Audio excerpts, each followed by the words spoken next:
હરે કૃષ્ણ. हरे कृष्ण माताजी दंडवत प्रणाम। હરે દંડવત પ્રણામ. હરે કૃષ્ણ. સ્વાગત છે તમારું બધાનું Shri Shri Radha Govind temple ISKCON Mangaluru coli તરફથી. અને આજે આપણે મળી રહ્યા છીએ લેવલ 3 અને ભક્તિ રસામૃત સિંધુ ની ચર્ચાઓ પર.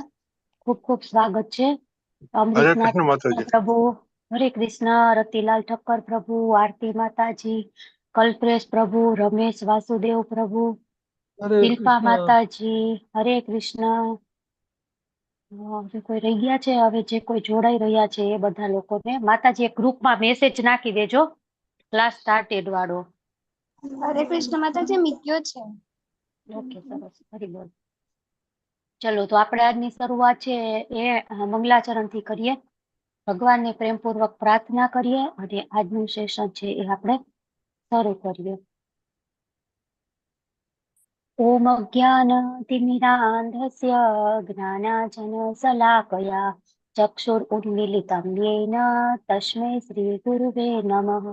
श्रीचैतन्यमनोभीष्टं स्थापितं येन भूतले स्वयं रूपः कदा मह्यं ददाति स्वपदान्तिकं। वन्देऽहं श्रीगुरु श्रीयुतापदकमलं श्रीगुरुं वैष्णवांश्च श्रीरूपं साग्रजातं सहगण रघुनाथान्वितं तं सजीवं साद्वैतं सावधूतं परिजनसहितं कृष्णचैतन्यदेवं श्रीराधा कृष्णपादान् सहगण ललिता श्रीविशाखान्वितांश्च। हे कृष्ण करुणा सिन्धो दीनबन्धो जगत्पते गोपेश गोपिका कान्त राधाकान्त नमस्तुते। तप्त काञ्चन गौराङ्गी राधे वृन्दावनेश्वरी वृषभानुसुते देवी प्रणमामि हरिप्रिये।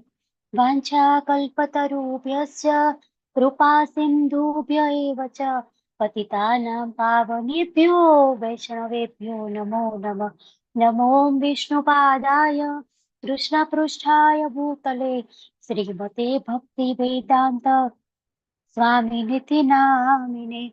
नमस्ते सरस्वती देवी गौरवाणी प्रचारिणे निर्विशेषा शून्यवादी पाश्चात्य देशतारिणे।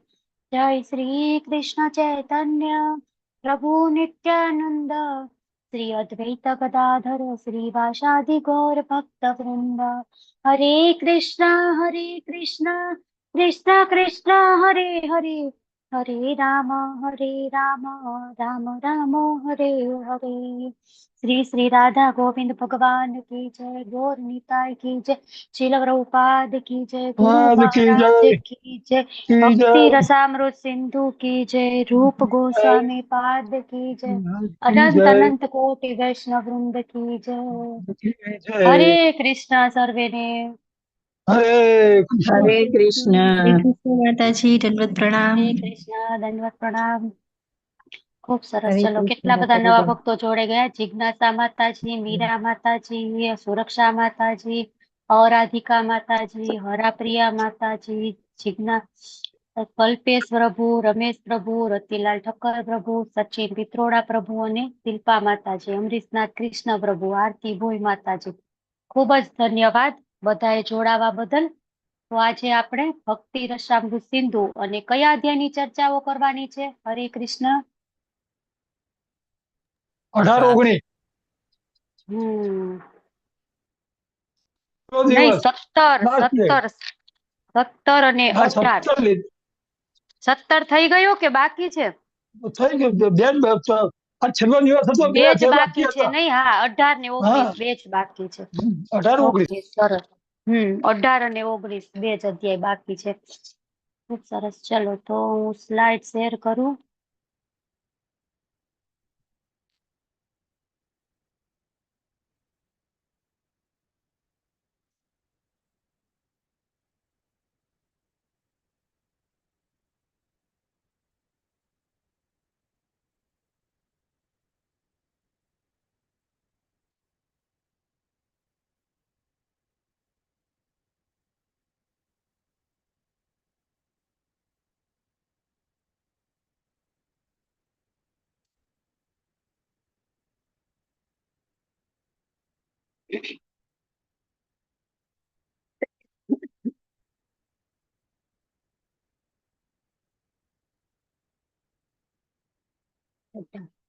સરસ.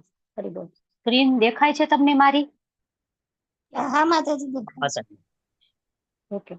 તો હવે આપણે આમાં શું જોવાનું છે? ભાવાત્મક પ્રેમયુક્ત ભક્તના લક્ષણો. કે અનુભાવ. હવે આ અધ્યાયમાં ભાવ પ્રગટ થઈ ગયો છે, બરાબર. પેલા આપણે જોયું ને ભાવ ભક્તિ, તો ભાવ પ્રગટ થઈ ગયો છે. તો હવે એ લક્ષણો કેવા હોય છે? ભક્તમાં ભાવ પ્રગટ થઈ ગયો છે, જે ભાવની સ્ટેજ સુધી પહોંચી ગયો છે, તો એમાં કેવા લક્ષણો હોય છે એના વિશે આપણે આ આખો અધ્યાય આપેલો છે. તો એમાં સૌથી પહેલું શું છે?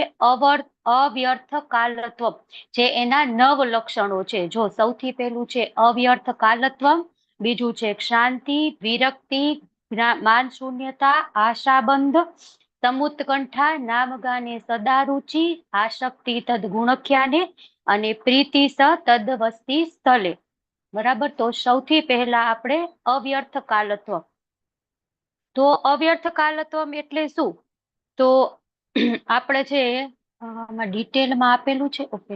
તો આપણે અવ્યર્થ કાલત્વ એટલે એવું કે બિલકુલ 1 પણ મિનિટ માટે સમય છે ને એ ભગવાન સિવાય બીજી કઈ બાબતમાં વેસ્ટ ન કરે. માત્ર 24 કલાક આપેલા છે એ ભગવાન માટે જ હોવા જોઈએ. તો 24 કલાક ભગવાનનું નિત્ય ચિંતન કરે, બાકી બીજું કઈ કામ હોય નહીં. તો જો પ્રભુપાદનું આપણે એક્ઝામ્પલ જોઈએ તો પ્રભુપાદ માત્ર કેટલું સૂતા હતા? 1.5 કે 2 જ કલાક, બરાબર. બાકી આખો દિવસ એમનું કઈક મંદિર બનવાનું, કોઈકને મળવાનું, એ બધું ચાલુ હોય. અને રાત્રે 1 વાગ્યાથી લઈ અને છેક મંગળા આરતી થાય ત્યાં સુધી ભાગવતમનું લખતા હતા પહેલા પોતે, બરાબર. અને પછી પોતાનાથી લખાતું નહોતું, પ્રિન્ટિંગ પ્રેસ ને એ બધું આવી ગયું, તો પોતે ડિક્ટોફોન લઈને રેકોર્ડિંગ કરતા હતા, બરાબર. તો બિલકુલ સમય છે એ વ્યર્થ કરતા નહોતા. તો પોતાની વાણી છે એ કેમાં લગાડતા હતા? ભગવાનની સ્તુતિ કરવામાં. પછી મન છે એ ભગવાનનું ચિંતન કરવામાં, અને દેહ છે એ દંડવત પ્રણામ કરવામાં. તો આપણે પણ જોવું જોઈએ કે આખો દિવસ આપણે એમાં ને એમાં જ રહેવું જોઈએ. બિલકુલ આપણે સમય ક્યાંય પણ વેસ્ટ કરવો જોઈએ નહીં. તો જો ખબર હોય કોકને, આપણને બધાને, કે ભાવ ભક્તિમાં હોય તો બેભાન થઈ જાય, બરાબર. આપણે સાંભળેલું હોય ને કે એકદમ આમ ઉચ્ચ લેવલનો ભક્ત હોય તો નૃત્ય કરતા કરતા બેભાન થઈ જાય, આમ થઈ જાય, તેમ થઈ જાય. તો એક વખત શું થયું કે કીર્તન ચાલુ હતું ને, તો પ્રભુપાદના જે નવા શિષ્યો બનેલા હોય ને એ બધા ત્યાં કીર્તન કરતા હતા. તો એક માણસ આવી ખૂબ નાચવા માંડ્યો, ખૂબ નૃત્ય કર્યું, કીર્તન ચાલતું હતું ને ત્યાં, અને પછી બેભાન થઈને પડી ગયો. તો પેલા બધા આવી અને પ્રભુપાદને કીધું કે પ્રભુપાદ આ મહાન ભક્ત હતા, કે કીર્તન નૃત્ય કરતા કરતા બેભાન થઈને પડી ગયા. એટલે પ્રભુપાદ કે પછી તમે શું કર્યું? તો કે અમે શું કર્યું? કાંઈ નહીં, અમે તે બધા દંડવત પ્રણામ કર્યા, અમે આમ કર્યું. તો કે શું કરવું જોઈએ પ્રભુપાદ, તમે કયો તો પ્રભુપાદ કે તમારે એને છે ને કે 2 લાત મારવી જોઈએ. એટલે પેલા બધા કે લાત મારવી જોઈએ? તો કે હા, કે જોરથી 2 લાત મારવી જોઈએ. કે જો રિયલમાં એ ભાવની અવસ્થામાં હશે ને તો એ છે ને એને કાંઈ અસર નહીં થાય. પણ જો એ ખોટો નાટક કરતો હશે ને તો તરત એ છે એને વાગશે ને ચીસો પાડવા માંડશે એમ. તો કેવું હોય કે જે સાચો ભક્ત છે ને એનો સમય ક્યાં વ્યતીત કરે છે ને એ આપણે એનો આચરણ જોઈ ને તો ખબર પડી જાય. જો એ બીજો બધો ઢોંગ કરી શકશે, જો થોડીક વાર આપણને એમ લાગશે મંદિરમાં આવશે, સેવા કરશે, આ કરશે, તે કરશે, પણ જયારે આપણે એને પર્સનલ ઓળખવા માંડીએ ને એટલે આપણને ખબર પડે આ તો આખો દિવસ મોબાઈલમાં હોય છે, ટીવી જોવે છે, ફરવા જાય છે, બરાબર. તો એનો કાલ છે વ્યર્થ બગડતો હોય સમય એનો ઘણો બધો.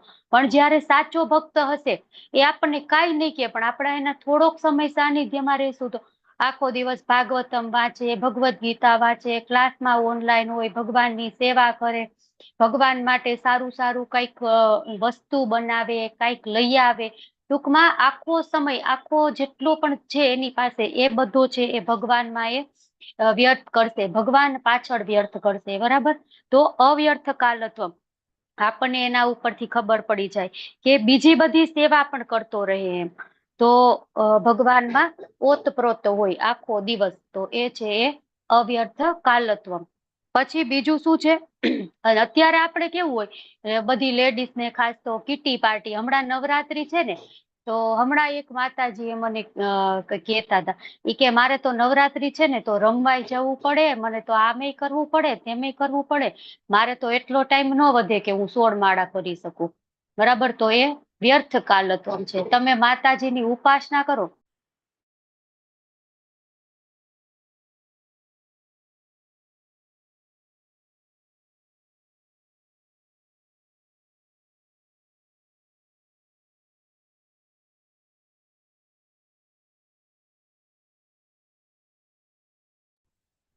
તો આપણે માતાજીની ઉપાસના કરવામાં વાંધો નથી, પણ ઘરે કરો સરસ મજાની આરાધના, 2 માળા કરો વધારે એમની પ્રસન્નતા માટે, બરાબર.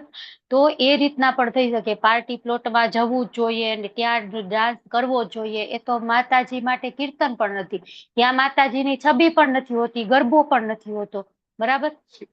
તો એ છે વ્યર્થ કાલ, આપણો સમય છે ખોટો વેસ્ટ થાય એવું છે. તો એવું ન હોવું જોઈએ. પછી કીટી પાર્ટી હોય, મૂવીઝ જોવા જતા હોય, ન્યૂઝપેપર વાંચીએ, મોબાઈલ આપણે જોઈએ, બરાબર. તો એ બધો આપણો સમય છે એ બગડે છે.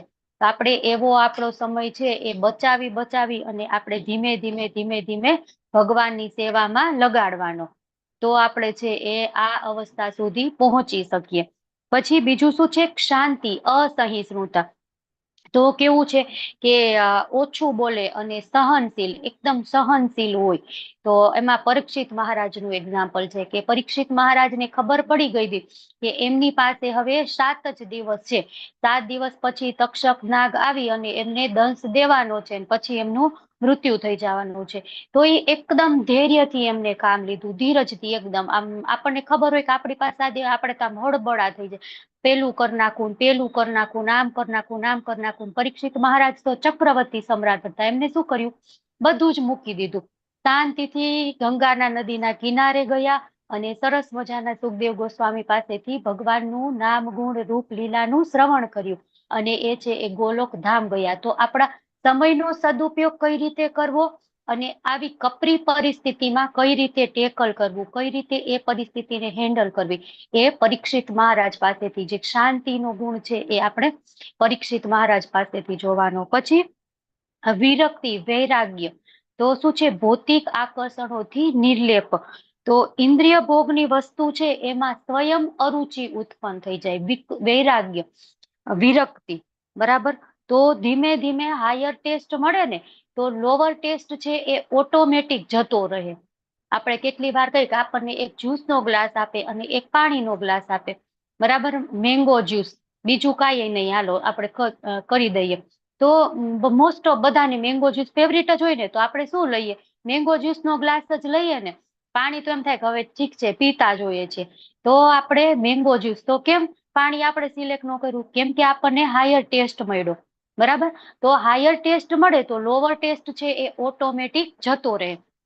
તો આપણને એમ થાય કે હાયર ટેસ્ટ મળે ક્યાંથી, તો જ્યાં હાયર ટેસ્ટ છે, જેની પાસે હાયર ટેસ્ટ છે એ આપણને હાયર ટેસ્ટ આપી શકે ને.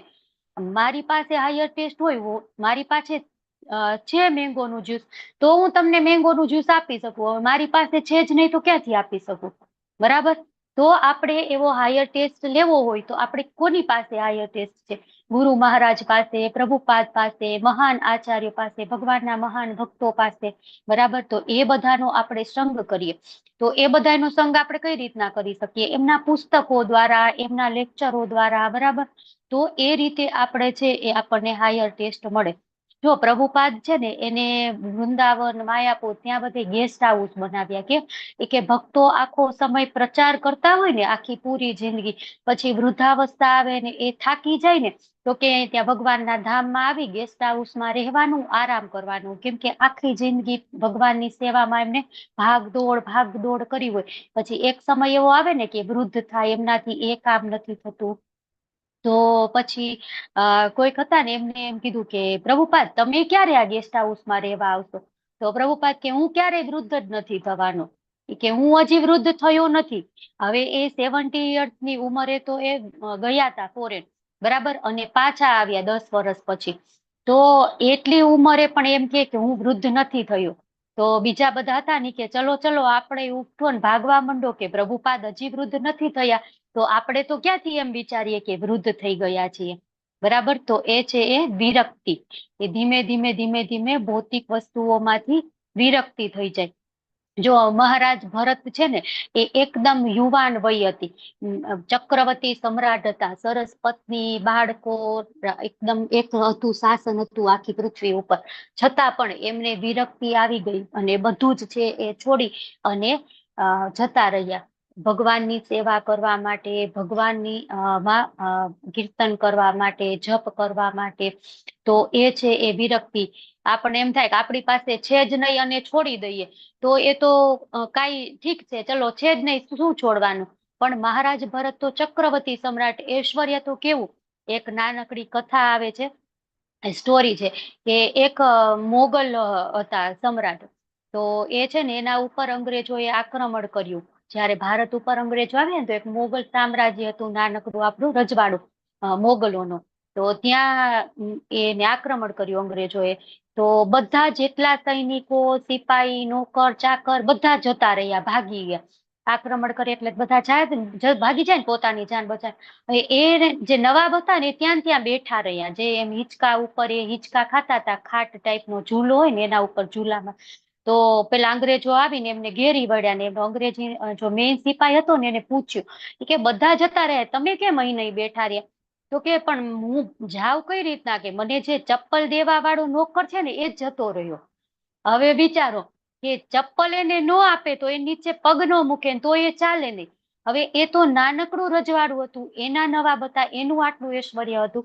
તો આ ભરત રાજા તો ચક્રવર્તી સમ્રાટ હતા, એનું ઐશ્વર્ય કેવું હશે, એની કેટલી જાઓ જલાલી હશે, બરાબર, કેટલી રોયાલિટી હશે. એ બધું મૂકી અને એ એક જંગલમાં જતા રહ્યા ભગવાનનું તપ કરવા માટે, ભગવાનનું જપ કરવા માટે. તો એ છે એ વૈરાગ્ય.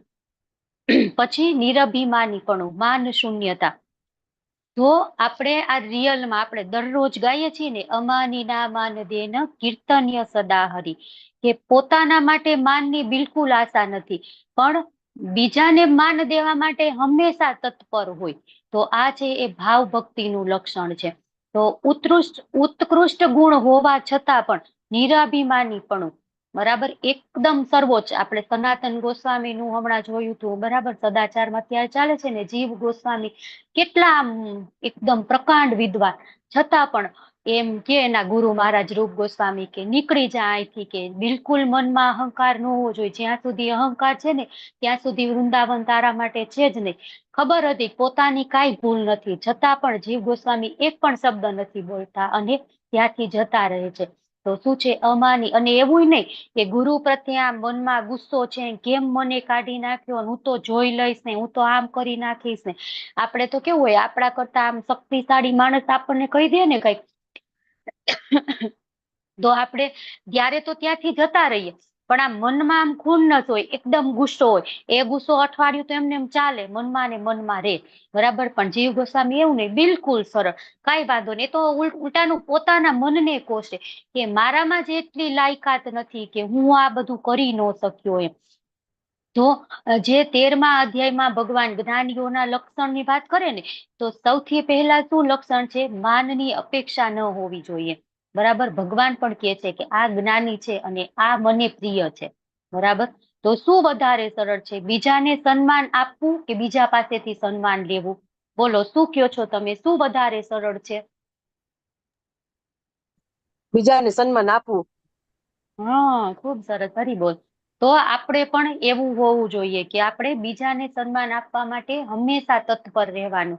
પણ આપણને સન્માન મળે કે ન મળે એમાં કઈ એવી ચિંતા કરવાની નહીં. એમાં બિલકુલ એમ નહીં કહેવાનું કે મને તો આમ સન્માન મળવું જોઈતું હતું, મને તો આ સન્માન ન મળ્યું, મને તો આમ ન થયું, તેમ ન થયું. બિલકુલ એવું બિલકુલ આપણે હોવું જોઈએ નહીં. પછી આશાબંધ. તો આશાબંધ એટલે શું, કે પૂર્ણ વિશ્વાસ હોવો કે આપણે ભગવાનના ધામમાં જઈશું, ભગવાન આપણું સાંભળશે. એક સમય એવો આવશે કે એક સમય એવો આવશે કે ભગવાન આપણા સામે જોશે કે આપણું વિચારશે કે ભગવાન આપણા ઉપર કૃપા કરશે. તો ભક્ત હોય ને એની જીવનમાં કેટલી વખત એમ થતું હોય કે હવે હું ભૌતિકતાથી તો છૂટી ગયો, પણ આધ્યાત્મિક ઉન્નતિ પણ એટલી જોઈએ એવી થતી નથી. હવે કેવાય ને કે નહીં ઘરનો ને નહીં ઘાટનો, કે ભૌતિકતામાંથી એ છૂટી ગયો, હવે એ બધામાં લગ્ન પ્રસંગમાં જવું, બધા મેળાવડામાં મળવું ને એ બધું ગમતું નથી. પણ આધ્યાત્મિક રીતે જોઈ તો પણ એટલું ઉન્નતિ નથી કે 16 માળા એટલે 16 જ થાય છે, 18, 20, 25, 32 થતી નથી. મંગળા આરતીમાં ઉઠવામાં 3 એલાર્મ મૂકવા પડે છે, બરાબર. એટલે એ કઈ રીતે આમે નહીં નામે નહીં, તો કેટલી વખત એમ થાય કે હવે આ કેવું થયું, હવે શું કરું. કેટલી વખત આમ ડગમગ થઈ જાય કે આ ભક્તિ કરવું કે નહીં કરવું, બરાબર. તો એવું ન હોવું જોઈએ. હંમેશા આ સંબંધ વિશ્વાસ હોવો જોઈએ કે કૃષ્ણ નિશ્ચિતપણે આપણે ઉપર કૃપા કરશે અને એક સમયે ભગવાનના ધામમાં જાય. નિરાશામાં પણ આશા છે. આપણે કહીને હજારો નિરાશાઓમાં એક આશા છુપાયેલી છે, બરાબર. એવી આપણી કહેવત પણ છે કે આશા અમર છે, નથી હવે કેટલી બધી. તો નિરાશામાં પણ એક આશા છુપાયેલી છે. એટલે આપણે હંમેશા વિશ્વાસ હોવો જોઈએ કે ભગવાન મારી વાત સાંભળશે અને ભગવાન એક દિવસ મને ગોલોક વૃંદાવન ધામ લઈ જશે. આ જ બર્થમાં નહીં તો નેક્સ્ટ બર્થમાં, નેક્સ્ટ બર્થમાં નહીં તો એના નેક્સ્ટ બર્થમાં, બરાબર. અને આપણે તો કેવી મમ જન્મની ઈશ્વરે કે હજી મને જન્મ આપો, હજી મને જન્મ આપો. પણ શું કરો, દરેક જન્મમાં ભવતાદ ભક્તિ અહેતુકી તોરી, તમારી અહેતુકી ભક્તિ આપો કે હું અત્યારે જેટલો પ્રચાર કરું છું એના કરતા નેક્સ્ટ બર્થમાં એનથી પણ વધારે કરી શકું, એના નેક્સ્ટ બર્થમાં એનથી પણ વધારે કરી શકું, બરાબર. તો એવી આપણે હંમેશા આશાબંધ હોવી જોઈએ. પછી છઠ્ઠું છે સમુત્કંઠા. તો શું છે સમુત્કંઠા? એટલે ભગવાનની અનન્ય ભક્તિ માટે એકદમ ઉત્સુક રહેવું, ઈચ્છિત સફળતાની પ્રાપ્તિ માટે ઉત્સુક રહેવું. તો ભક્તિમાં સફળતા પ્રાપ્ત કરવા માટે સૌથી અગત્યનું શું છે? ઉત્સાહ, બરાબર. આમ એકદમ આમ ઉત્સાહથી કામ કરવાનું. એવું નહીં કે કરવા ખાતર કરીએ, બરાબર. 16 માળા કરવાની છે પૂરી, મંગળા આરતી કરવાની છે પૂરી, પુસ્તક વાંચવાનું છે, બુક રીડિંગ કરવાનું છે પૂરું, આમ થઈ ગયું. આમ સાધના ચાર્ટ ભરવામાં આપણે કેમ ટીક કરીને સાધના ચાર્ટ આપણો સારો મેન્ટેન થાય ને એટલા માટે આપણે કરીએ, એવું નહીં. આપણે એકદમ ઉત્સાહપૂર્વક કે 16 માળા તો મિનિમમ કીધી છે, મારે તો 17, 18, 21, 25 એટલી માળા કરવી છે. ઉલટાનું અત્યારે તો ચાતુર્માસ ચાલે છે, હું તો થાશે તો 32 માળા કરી છે. એટલો ઉત્સાહ હોવો જોઈએ, બરાબર. તો ઉત્સાહ છે એ ખૂબ જ જરૂરી છે. સમુત્કંઠા, ભગવાનની ભક્તિમાં આગળ વધવા માટે. જો ભક્તિમાં આગળ વધવું હોય ને જલ્દી, જે વ્યક્તિને ઉત્સાહ હોય ને એ લોકો જલ્દી આગળ વધી જાય.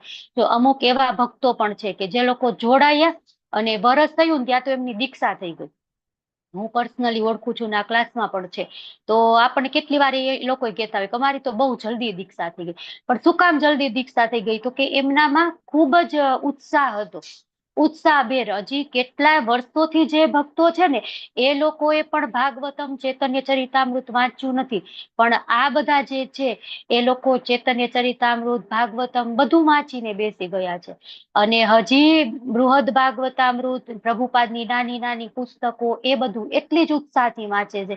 આપણે એમને પૂછી કેટલી માળા કરો છો? તો કે નક્કી ન હોય, કેટલી વખત 40 થાય, 50 થાય, 70 થાય, 100 થાય, બરાબર. 128 અને કેટલા પેજ વાંચો બુકના? તો મિનિમમ તો 40 તો વંચાય જ જાય, પછી તો 60, 70, 100, બરાબર.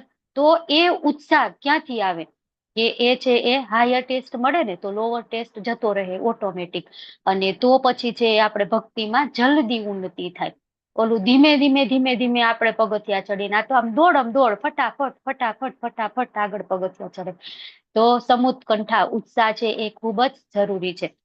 બિલ્વમંગલ ઠાકુર કૃષ્ણ કર્ણામૃતમાં સેવા માટે તત્પર છે. બિલ્વમંગલ ઠાકુર એમના કે છે બિલ્વમંગલ ઠાકુર સરસ મજાની ભગવાનની સેવા કરે છે, ખૂબ જ ઉત્સાહપૂર્વક સેવા કરે છે. અને એમને છે એ ભગવાન મળે છે. ભગવાન એમના એ જયારે કીર્તન કરતા હોય ને તો નાનકડા બાળ ગોપાળ આવી અને ભગવાનની એ બિલ્વમંગલ ઠાકુરના એ ભજન સાંભળતા હોય છે. તો ખૂબ જ સરસ ઉત્સાહ. પછી નામ ગાને સદા રુચિ. તો ભગવાનના પવિત્ર નામોનું કીર્તન કરવામાં અનુરાગ. તો ભાવ ભક્તિનું આ લક્ષણ છે કે એ છે એ હંમેશા ભગવાનના નામમાં રુચિ હોય. 16 માળાએ અટકે નહીં. આપણે કીધું ને, વધારેમાં વધારે માળા કરે. ગમતું હોય તો આપણે વધારે કરીએ ને એ વસ્તુ, તો એ આપણને ધીમે ધીમે ગમવા માંડે, આપણને એમાં રુચિ આવવા માંડે, આપણે ધીમે ધીમે એ કરવા માટે ઉત્સાહ થાય, આપણે એ કરવા માટે પ્રેરણા મળે. તો રાધા રાણી છે એ પણ ભગવાનના નામનો જપ કરે છે. અર્જુનજી છે એ પણ ભગવાનના નામનો જપ કરે છે. કેમ? તો કે એમને એમાં રુચિ ઉત્પન્ન થઈ ગઈ છે હંમેશા માટે. તો અર્જુનજીનું આપણને ખબર છે, આપણે ભગવદ્ ગીતામાં સાંભળતા હોય ને કે અર્જુનજી તો અનગ ને મહાબાહુ ને કેટલાય બધા એમને ભગવાન છે એ અલગ અલગ નામથી બોલાવે છે. પણ અર્જુનજી ભગવાનના કેવા ભક્ત હતા ખબર છે તમને લોકોને? એ સુવે ને તો આપણે આમ શ્વાસ લઈએ ને તો એને શ્વાસનો જે અવાજ આવે ને એમાં પણ કૃષ્ણ નીકળે, કૃષ્ણ કૃષ્ણ કૃષ્ણ. તો ઊંઘમાં પણ એ ભગવાનને વિસ્મરણ નતું થતું. બરાબર, એટલી ભગવાનના નામ પ્રત્યે રુચિ હતી, એટલા મહાન ભક્ત. ત્યારે ભગવાન એમને કહે છે કે તું મને પ્રિય છે, ભક્તો અસીમે સખા છે, તું મારો ભક્ત છો ને તું મારો સખા છો. હવે ભગવાનનું સખા બનવું એટલે કેટલી મહાન વાત છે. અને ભગવાન પાછા એમ કે છે, આપણે તો ભગવાનને કઈ, ભગવાનમાં તમે મારા સખા છો, મેં કહી દીધું ચલો હું ભગવાનને સખા માનું છું. પણ ભગવાન એમ કે આ મારો સખા છે, તો એ મેઇન મહત્વની વસ્તુ છે ને. તો એવા અર્જુનજી નામ ગાને સદા રુચિ. પછી આસક્તિ તદ ગુણખ્યાને, ભગવાનના દિવ્ય ગુણોનું વર્ણન કરવાની ઉત્સુકતા, આસક્તિ. તો ભગવાનના છે ને એ 24 ગુણો કીધા છે અને એના પ્રત્યે પ્રેમ હોય આપણને. કોક આપણને ગુણગાન, કોક આપણો ગુણગાન કરે તો આપણને કેવું ગમે કે વાહ, કોક તો મને એમ કે દીપેશ્વરી માતાજી તમે તો સરસ ક્લાસ લો છો, તમે સરસ સમજાવો છો, અમને તમારું ખૂબ ગમે છે. હા, હું તો ફૂલડજી કાગડો થઈને ઉડવા માંડું કે વાહ વાહ, આ માતાજી તો મારી આટલી વખાણ કરે છે ને આમ ને તેમ ને હું એ માતાજી ઉપર તો આમ કેવાય ને ઓતપ્રોત થઈ જાઉં. પણ ભગવાનના વખાણ આપણે કરીએ તો ભગવાનને પણ ગમે ને. ભૌતિક જગતમાં એવું હોય તો આ ભૌતિક જગત શું છે? આધ્યાત્મિક જગતનું પ્રતિબિંબ છે. તો ત્યાં પણ એવું હોય ને, કેવાય ને કે પ્રશંસા બધાને પ્રિય હોય. તો કૃષ્ણના આપણે પ્રશંસા કરીએ તો કૃષ્ણને ખૂબ જ ગમે. તો દિવ્ય ગુણોનું આપણે હંમેશા એનું કથન કરવું જોઈએ, બીજાને કેવી જોઈએ કૃષ્ણના ગુણો છે એ. પછી પ્રીતિ તદ વસ્તી સ્થળે, કે કૃષ્ણ ભગવાનની લીલાઓમાં જે કઈ લીલા સ્થળીઓ છે, મથુરા, વૃંદાવન, ગોકુળ, જગન્નાથપુરી, માયાપુર, દ્વારકા, બરાબર, જે કોઈ ભગવાનના જેટલી લીલા સ્થળીઓ છે, જ્યાં ભગવાન રહ્યા છે, જ્યાં ભગવાનને આકર્ષણ છે, એ બધા સ્થળે આપણે રહીએ તો એ બધા છે એ ભગવાનના આપણે પ્રિય થઈ શકીએ અને તો પછી આપણે ભક્તિમાં ઉન્નત થઈ શકીએ. તો આ 8 લક્ષણો હોય તો આપણે, આ 9 લક્ષણો હોય તો આપણે જાણી શકાય કે એ છે એ ભાવ ભક્તિના સ્ટેજ ઉપર છે. હવે શિખાવ અને અભક્તના ભાવ છે એમાં શું ફેર હોય? કે જે ભક્ત છે એ રિયલમાં ભાવની અવસ્થામાં છે અને જે ભક્ત છે એ ખોટો છે, એનામાં ભાવ ઉત્પન્ન નથી થઈ ગયો, માત્ર ઢોંગ કરે છે. તો એ બંનેમાં ફેર શું હોય? તો કૃષ્ણની લીલાનું સ્મરણ કરવાના આવા આકર્ષણને કૃષ્ણ માટેની આસક્તિ અથવા રતિ કહેવાય, ભાવ કહેવાય. બરાબર. તો નિર્ગુણવાદીઓ, યોગીઓ એ બધા છે એ બાહ્ય દેખાવ કરતા હોય ભાવની અવસ્થાનો. કેટલી વખત કેવું કરે કે એ ભગવાનની લીલા ભૂમિ છે ત્યાં યાત્રા કરવા પણ જાય, વૃંદાવન પહોંચી જાય, દ્વારકા પહોંચી જાય, અને ત્યારે એને શુદ્ધ ભક્તોનો સંગ થાય ને તો એનું અનુકરણ પણ કરે કે શુદ્ધ ભક્ત જેમ દંડવત પ્રણામ કરતો હોય એમ કરે, શુદ્ધ ભક્ત જપ કરતો હોય તો એ પણ જપ કરે. પણ આ એમની છે એ પ્રકૃતિને શું કહેવાય? રતિ કહેવાય. તો રતિ ભાવ, કેમ કે એને એક એમનો ઇન્ટેન્સ શું હોય છે, ઉદ્દેશ્ય કે મારે બ્રહ્મમાં લીન થઈ જવું છે. બરાબર. એનો એવો ઉદ્દેશ્ય નથી હોતો કે હું આ બધું કરી અને ભક્તિ મેળવી લઉં. બરાબર. તો જે ભક્તિ મેળવવા સિવાય કાંઈ પણ છે ને એ ભાવ નથી, એ પ્રેમ નથી. ભાવ માત્ર એ છે કે એનો ઉદ્દેશ્ય ભક્તિ મેળવવાનો છે. બરાબર. તો એ બધું છે એ શું છે? રતિ છે. અને એ લોકો એમ વિચારતા હોય કે મારે સાયુજ્ય મુક્તિ, મારે ભગવાનની સાથે એક થઈ જવું છે, એટલે ભક્તિ નથી જોતી હોતી, માત્ર ને માત્ર મુક્તિ જ જોતી હોય છે.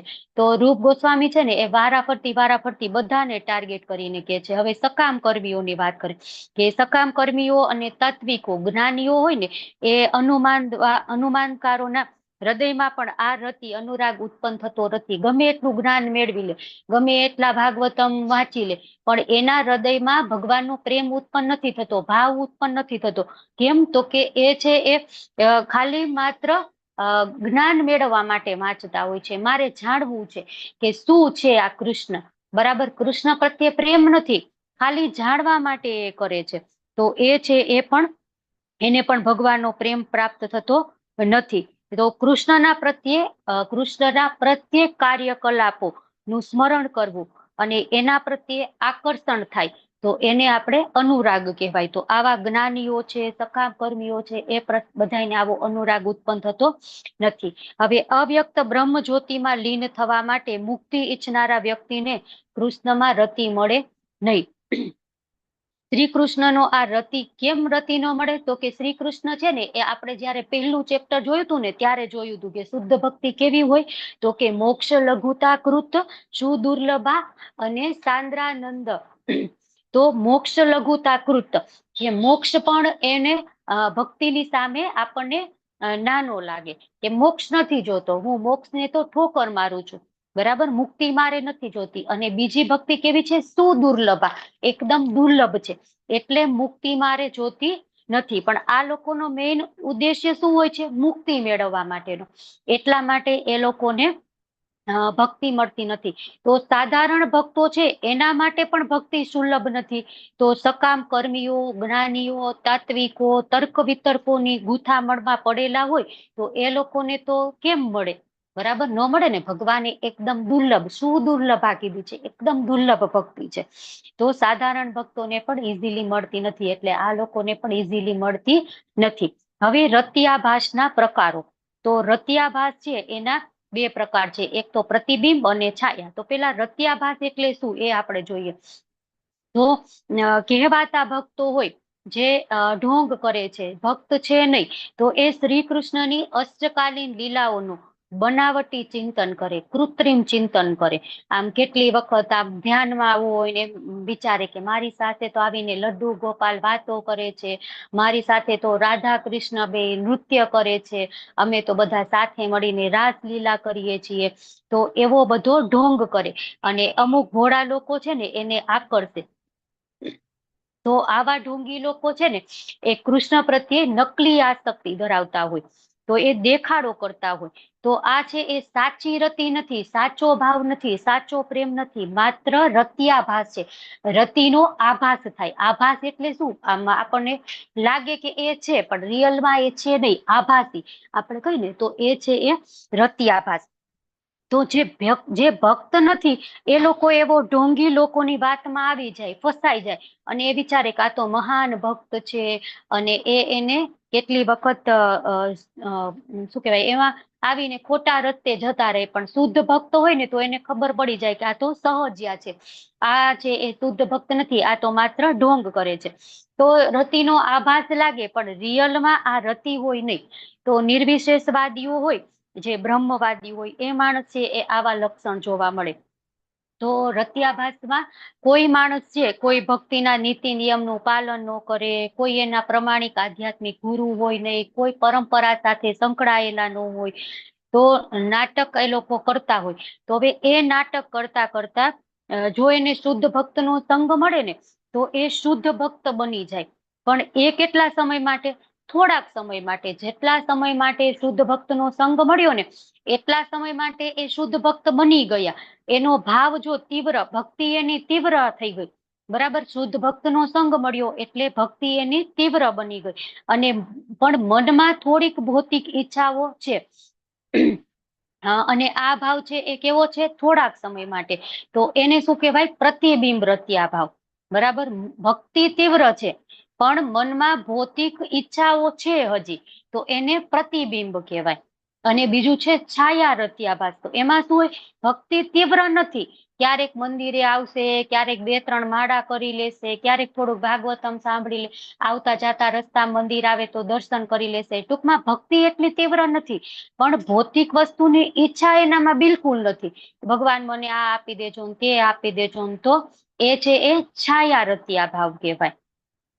તો કઈ રીતના આપણે સમજીએ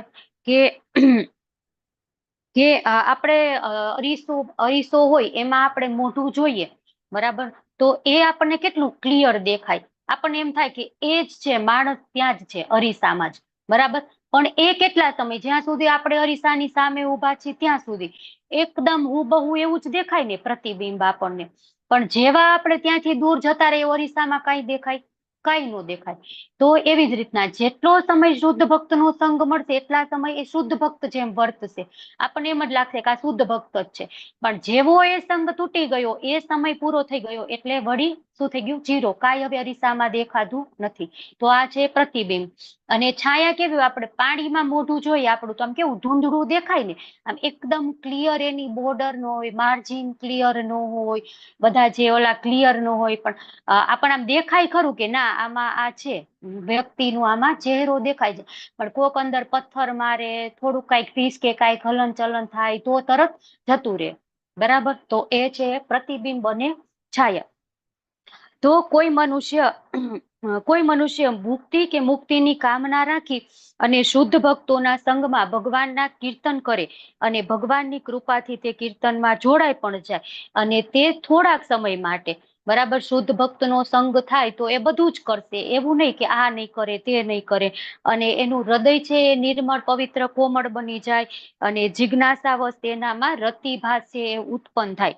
અને એ કેવો હોય? પણ લાંબો સમય નો ચાલે. કેમ કે એને જે બધા શ્રદ્ધાથી જે પગથિયા છે ને, આદો, શ્રદ્ધા, તત્વો, સાધુ સંગ, અનર્થ નિવૃત્તિ, એ બધું થયું નથી.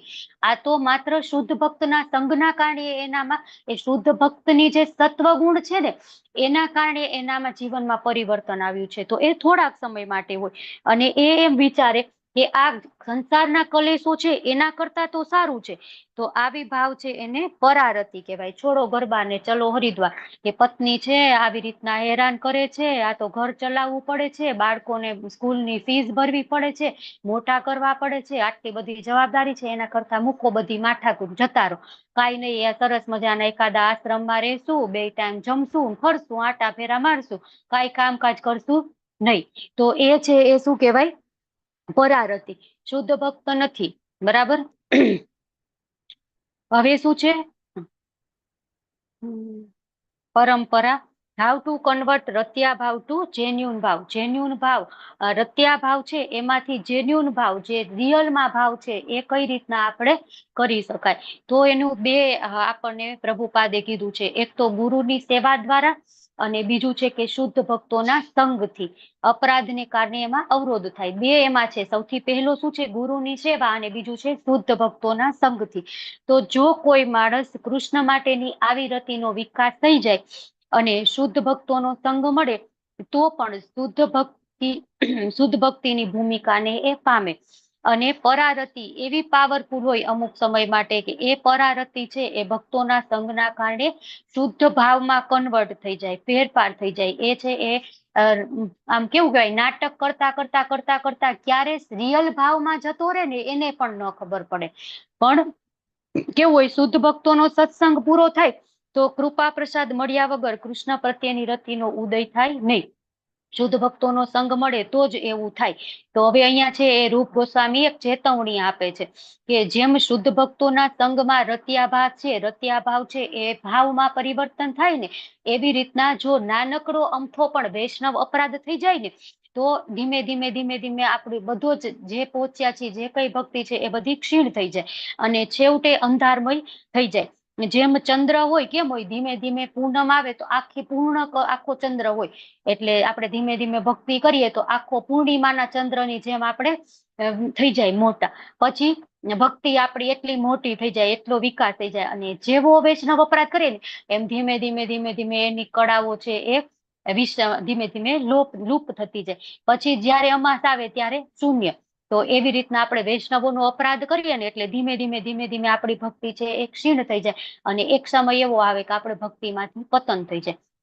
જેટલો અપરાધની જેટલી ઇન્ટેન્સિટી છે એ પ્રમાણે આપણે ભક્તિમાંથી પતન થાય. કે ચોથા સ્ટેજમાં હોય તો ત્રીજામાં આવી જાય, ત્રીજામાં હોય તો બીજામાં આવી જાય. બહુ મોટો અપરાધ કર્યો હોય તો સીધા 5મા સ્ટેજથી પેલા ધણી કરતા નીચે પડીએ. બરાબર. તો એ રીતના ગંભીર આપણે એની ગંભીરતા સમજવી જોઈએ કે વૈષ્ણવ અપરાધ છે એ હંમેશા આપણે ત્યાગ કરવો જોઈએ, ન જ કરવો જોઈએ. છતાં પણ વૈષ્ણવ અપરાધ આપણાથી થઈ ગયો, આપણે મનુષ્ય છીએ, આપણાથી ભૂલ થતી જ હોય. બરાબર. તો શું કરવાનું? તો વૈષ્ણવોને કહી દેવાનું કે મારાથી આ તમારો અપરાધ થયો છે, દંડવત પ્રણામ કરી ક્ષમા માગી લેવાની ને એમની ચરણરજ છે આપણે માથે ચડાઈ દેવાની. અને એ વૈષ્ણવ હોય ને એ આમ કહેવાય ને પ્યોર હાર્ટેડ હોય, આપણને માફ કરી જ દે. અને જો નો માફ કરે ને તો એમની એટલી સેવા કરવાની કે એક સમય એનું હૃદય છે એકદમ કોમળ પવિત્ર એમ થઈ જશે કે નહીં, આટલી આ સેવા કરે છે ને રિયલમાં આ દિલગીર છે, આ સોરી છે, તો મારે એને માફ કરવો જ પડશે.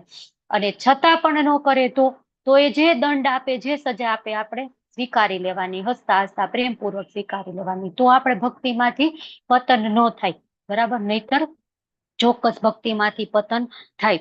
જો કોઈ માણસ છે એ મોક્ષ પ્રાપ્તિની કે બ્રહ્મ જ્યોતિમાં વિલીન થવાની અભિલાષા રાખે તો રત્યાભાસ અને પરારતિ છે એ ક્ષીણ થઈ જાય. બરાબર. કોકને એમ થાય કે હું મોક્ષ પ્રાપ્તિ કરી લઉં, બ્રહ્મ જ્યોતિમાં વિલીન થઈ જાઉં. અને કઈ રીતના? તો અહંગ્રહોપાસના સિદ્ધાંત પ્રમાણે એ છે એનું રૂપાંતર થઈ જાય. એટલે અહંગ્રહોપાસના એટલે શું? કે એક સમય એવો આવે કે એ એમ વિચારે કે હું જ ભગવાન છું. બરાબર. અહમ ગ્રહો ઉપાસના, હું મારી ઉપાસના કરું. પછી પોતાની ઉપાસના કરવા માંડે. એમ વિચારે કે હું ભગવાનમાં લીન થઈ જવાનો છું, હું જ ભગવાન બની જવાનો છું. અત્યારે ભગવાન બનવાની મારી પ્રોસેસ ચાલુ થઈ ગઈ છે એટલે હું મારી પૂજા કરું. તો એ છે અહંગ્રહોપાસના સિદ્ધાંત. એ પ્રમાણે પોતાની પૂજા કરવા માંડે અને ધીમે ધીમે ભક્તિમાંથી ક્ષીણ થઈ જાય. ભક્તિ કોને કહેવાય? તો કે ભગવાનના ચરણમાં ધ્યાન કરવું, ભગવાનના ચરણમાં સ્થાન મેળવવું, ભગવાનની સેવા કરવી. આપણે કહીએ ને ભક્તિમય સેવા. બરાબર. ક્યારે આપણે એમ ન કહીએ ભક્તિ, આપણે શું કહીએ ભક્તિપૂર્વક સેવા, ભક્તિમય સેવા. તો સેવાનો આપણો ભાવ જ ક્ષીણ થઈ જાય. આપણે જ ભગવાન માનવા માંડી પોતાને. બરાબર. તો સૌથી મોટો અપરાધ શું છે? આપણને એમ થાય ને વૈષ્ણવ અપરાધ. નહીં, એનથી પણ મોટો અપરાધ છે કે આપણને પોતાને ભગવાન માનવું. હમણાં આપણે ભક્તિ વૃક્ષામાં વાત થતી હતી, સતી માતાજી, આપણે રાધા રાણી સમકક્ષ બની જઈએ. બરાબર. પણ નહીં, રાધા રાણીના સમકક્ષ આપણે બનશું ને તો એ સૌથી મોટો અપરાધ છે. નથી બનવાનું આપણે રાધા રાણીના સમકક્ષ. આપણે એના દાસના દાસ બનવાનું છે. બરાબર. તો આપણો એવો ભાવ હોવો જોઈએ. જયારે આપણે એવું માનશું કે હું જ ભગવાન છું તો એ સૌથી મોટો અપરાધ છે. આપણે ભગવાનનું શું કહેવાય, ભગવાનપણું છે એની ઈર્ષા કરી છે હજી પણ, આટલી ભક્તિ કરવાથી છતાં પણ. એવું આપણામાં હોવું જોઈએ નહીં. પછી શું છે કે વ્યક્તિએ કેવી રીતે જોઈ શકે કે ભાવ ભક્તિ પ્રાપ્ત કરી લીધી? હરે કૃષ્ણ. અમરીશનાથ કૃષ્ણ પ્રભુ બોલો. માતાજી એવું હોવું જોઈએ ને કે જીવે રે હોય કૃષ્ણ નિત્ય દાસ. હા, બરાબર છે. આપણું દાસ છીએ તો આપણે એ ભૂલવું ન જોઈએ. આપણે એમ વિચારીએ કે હું કૃષ્ણના સમકક્ષ બની જાઉં, હું રાધાજીના સમકક્ષ બની જાઉં. નહીં, આપણે એમના દાસ, એના દાસ પ્રભુપાદજી, એના દાસ ગુરુ મહારાજ, એના આપણે દાસ છીએ. બરાબર. આપણો ભાવ એવો હોવો જોઈએ. દાસાનું દાસ એટલે છે ને આપણો એ જ પરંપરામાં આપણે આવી. તો ભાવ ભક્તિ પ્રાપ્ત કરી લીધી છતાંય કઈક એવી ટેવ છે એનામાં કે એ સારી નથી. તો એ આપણે કઈ રીતે સમજી શકીએ? તો ખામી છે, એક ભક્ત છે એનામાં એવી ખામી છે કઈ, તો આપણે એની અવગણના કરવાની. જો કોઈ ભૌતિક સુખની સંપૂર્ણપણે વિરક્ત થઈ ગયો પણ એનામાં છતાં પણ હજી શુદ્ધ ભાવાત્મક ભક્તિનો વિકાસ કર્યો અને આકસ્મિક રીતે પૂર્વજન્મના કર્મના લીધે અથવા તો આ જન્મના કઈક કર્મના લીધે કઈક એવી ટેવ એનામાં બાકી રહી ગઈ છે કે જે છે એ ન હોવી જોઈએ. તો આપણે એનો દ્વેષ નહીં કરવાનો, આપણે એની ધૃણા નહીં કરવાની, પણ આપણે એને શુદ્ધ ભક્ત ગણી અને માફ કરી દેવાનો. કે ભક્તિમાં ભગવાન શ્રી કૃષ્ણમાં અને ગુરુમાં અવિચળ શ્રદ્ધા રાખનાર પુરુષ છે એને ભક્તિની પ્રવૃત્તિમાં ઉન્નત સ્થાન મળે. આપણે એના દોષ નહીં જોવાના, કેમ કે એક વૈષ્ણવ કેવો હોવો જોઈએ? અદોષદર્શી. આપણે જોઈએ ને ભક્તિ સદાચારમાં પેલું જ આવે ને વૈષ્ણવ એટિકેટ, એમાં પેલા જ ક્લાસમાં આપણે જોઈએ કે વૈષ્ણવ હોવો જોઈએ અદોષદર્શી, કે કોઈનામાં દોષ નહીં જોવાનો, બધામાં ગુણ જ જોવાનો. તો અદોષદર્શી આપણે હોવા જોઈએ. આપણે એનામાં દોષ જોવો જોઈએ નહીં. તો ભગવદ ગીતા છે એમાં પણ ભગવાન એક કહે છે કે કોઈક ભક્તનું પતન થઈ જાય ને તો ભૂલ થાય એનામાં, તો આપણે એને ભક્તની દ્રષ્ટિએ જ જોવો જોઈએ. કે ભગવાને કીધું છે ને કે ન મે ભક્ત્યા પ્રણશ્યતિ, કે મારા ભક્તનો કોઈ દિવસ નાશ નથી થતો. ગમે એવો એનાથી અપરાધ થઈ જાય તો કદાચ આ ઓલામાં એની ભક્તિ ત્યાં અટકી જાય, ક્ષીણ થઈ જાય, તો વળી પાછળ કઈક એવા કારણો મળશે કે જ્યાં એની ભક્તિ અટકી ગઈ હતી, જ્યાં એનો બેક થઈ ગયો તો, પતન થઈ ગયું હતું, તો ત્યાંથી ફરીથી એ પાછો ઉન્નત થશે. આ જન્મના નિમિત્ત આવતા, કેમ કે ભગવાને કીધું ને કે મારા ભક્તનો કોઈ દિવસ પતન થતું નથી. તો એક વખત તમે ભક્તિ માર્ગમાં આવી ગયા એટલે ભગવાને કહી દીધું કે કોઈ દિવસ મારા ભક્તનું પતન થતું નથી. તો પણ એ જે માણસ છે, આપણે તો એને સાધુ ગણી લીધો, બરાબર, કે ચલો એનું કઈક એનામાં ખોટ છે, કઈક ભૂલ છે, કઈ વાંધો નહીં, આપણે એને ગણી લીધો. પણ એ માણસનો ભાવ કેવો હોવો જોઈએ કે નહીં, મારાથી તો બહુ મોટો અપરાધ થઈ ગયો છે, મારે તો આમ ક્ષમાને પાત્ર પણ નથી, હું પ્રાયશ્ચિત કેમ કરું અને ફરીથી એ ભૂલ ન થાય એ ધ્યાન રાખવું, બરાબર. તો એ છે એ યોગ્ય કહેવાય. હવે મનુષ્યનું તન મન સર્વ પ્રવૃત્તિઓને ભગવાનમાં પરોવી દીધા હોય છતાં જો બાહ્ય રીતે કોઈ ખરાબ પ્રવૃત્તિ કરતો દેખાય તો દ્રઢ ભક્તિની શક્તિથી જલ્દીથી આ પ્રવૃત્તિનો અંત આવશે. એ છે એની કઈક એવી ટેવ છે ને, તો એ ભક્તિની શક્તિના કારણે એ ધીમે ધીમે અંત આવી જશે. ધીમે ધીમે જો એક છે કે ભક્તિમાં એને ટકી રહેવું જોઈએ, ભક્તિમાં નહીં ટકે, બરાબર, અથવા તો આડા આવડા ડાયવર્ઝન કેટલાય હોય ને ભક્તિમાં, એકાદ બીજા આડા આવડા ફાંટે ચડી જશે તો પછી પૂરું. તો એ ચંદ્રમાનો ડાઘ સરસ મજાનો આપણને રૂપ ગોસ્વામી પાદ ઉદાહરણ આપે છે કે ચંદ્રમાના દાગના કારણે એનો જે પ્રકાશ છે ને એમાં અવરોધ આપણને દેખાય, પણ આપણે ભક્ત તરીકે આપણે શું જોવાનું? એની ચાંદની જોવાના, ડાઘ નહીં જોવાના. કેટલી સરસ મજાની ચાંદની એમાંથી આવતું હોય, એકદમ આકાશ સરસ મજાનું લાગે, એના કારણે ચંદ્રમાના કારણે વાતાવરણ કેટલું સરસ લાગે, આપણે એ બધું કઈ ન જોઈએ. અને આજે તો પૂનમનો ચાંદ હતો પણ એમાં 3-4 ડાઘ દેખાતા હતા. અરે ભગવાન, આ જ જોવાનું બાકી હતું. તમે અદોષદર્શી થાવ ને, બરાબર, તો આપણે એવું થવું જોઈએ. તો ભક્તિમય સેવા છે એનો જ્યાં હિમાલય ઉભો છે મોટો બધો, અને આપણે નાનકડી ધૂળનો ઢગલો કરી અને એને જોઈએ છીએ કે એ એક ભૂલ છે, શું છે? ધૂળનો ઢગલો નાનકડો, અને જે એ માણસ સેવા કરે છે શું છે? આખો મોટો હિમાલય છે. તો આપણે એવું જોવું જોઈએ નહીં. કૃષ્ણ માટેની આસક્તિ એ દિવ્ય આનંદ છે, અને દિવ્ય પરમાનંદનો અપાર જથ્થા સામે એક સામાન્ય ભૌતિક દોષનો કોઈ જ પ્રભાવ રહેતો નથી. હાયર ટેસ્ટ મળે એટલે ઓટોમેટિક લોઅર ટેસ્ટ છે એ જતો રહે. તો એ મેળવવા કોઈની ઈચ્છા ન રહે, લોઅર ટેસ્ટ મેળવવા માટે. કે આપણે હમણાં જોયું હતું ને, એક કેરીનું જ્યુસ છે અને એક પાણીનું જ્યુસ છે, પાણી આપે છે. તો કેરીનું જ્યુસ જ આપણે લઈએ, મેંગો મિલ્ક શેક, બરાબર. તો એવી રીતના આપણે છે એ ભક્તને માફ કરી દેવો જોઈએ. આપણે એનો અપરાધ જોવા જોઈએ નહીં. ક્યારેક એ ભાવ છે એ નવ દીક્ષિત ભક્તો હોય ને એમાં પણ ભાવ જોવા મળે. એ છે એ એકદમ આમ આ કરી નાખું, હવે તો મારી દીક્ષા થઈ ગઈ છે અને મને તો ગુરુનું શરણ મળી ગયું છે. તો નિયમનું પાલન કર્યા વગર ઉચ્ચ ભક્તિને પામે. તો એ કઈ રીતના પામે? કે પૂર્વ જન્મમાં મહેનત કરી છે. આપણને એમ થાય કે આમને તો કાંઈ નથી કર્યું ને આ તો થોડાક સમયમાં આટલી ઉચ્ચ લેવલની ભક્તિ સુધી કેમ પહોંચી ગયા? આમ કહ્યું ને, આપણે લેડર હોય ને, પગથિયા ચડવાનું, પગથિયા નહીં, ડાયરેક્ટ લિફ્ટમાં ઉપર ચડી જાય. તો એમને આપણને એમ થાય આને તો કઈ ભક્તિમાં ઉન્નત થવા માટે મહેનત જ ન કરવી પડી. અમારે તો ચા છોડવા માટે એટલો પ્રયત્ન કરવો પડ્યો. પ્રભુજી હોય તો પાન, માવા, બીડી, તમાકુ કેટલું બધું હોય, વ્યસન, ડુંગળી લસણ છોડાતા નથી. શું કરીએ માતાજી, લેવલ 3 માં આવી ગયા. હજી પણ હોય ને કેટલાય લોકોને કેટલું આમ સંઘર્ષ કરવો પડે. અને અમુક લોકો તો, મેં તો મારો જ રુદ્ર છે તો કે મમ્મી મને તો ડુંગળી લસણ કોઈ દિવસ ભાવતા જ નથી, મેં તો કોઈ દિવસ ચાખ્યા જ નથી. ઇવન જયારે અમે ડુંગળી લસણ ખાતા ને ત્યારે પણ હું પીઝા કે એવું કઈક બનાવું ને એમાં ટોપિંગ્સમાં ડુંગળી નાખું ને કેમ કે મારો પીઝા છે ને ડુંગળી વગરનો મને બનાવી દે, મને નથી ભાવતો. આપણે ચા પીતા હોય તો ચા પીતો તો એ કેમ બાળપણથી એવું થાય કેમ કે એ પૂર્વજન્મમાં એ મહેનત કરીને આવ્યા છે, બરાબર. એટલે એને આ જન્મ એટલી મહેનત નથી કરવી પડતી અને પહેલેથી જ અરુચિ છે, એ વસ્તુ ભાવતી જ નથી તો એને છોડવા માટે મહેનત કરવી જ નહીં પડે, બરાબર. તો સરસ, ચલો આ અધ્યાય આપણે અહીંયા પૂરો કરીએ અને પછી એક આપણે બ્રેક લઈએ અને પછી 19મો અધ્યાય છે એ શરૂ કરીએ. કોઈને કીર્તન લેવું છે? હરે કૃષ્ણ,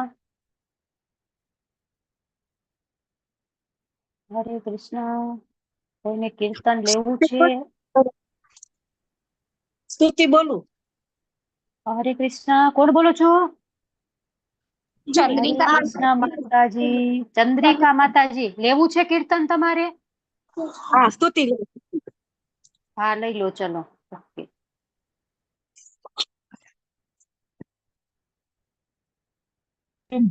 ચેટબોક્સમાં attention. અહમ હરે તવ પાદિકમૂલ દાસાનુદાસો ભવિતાસ્મિ ભૂય.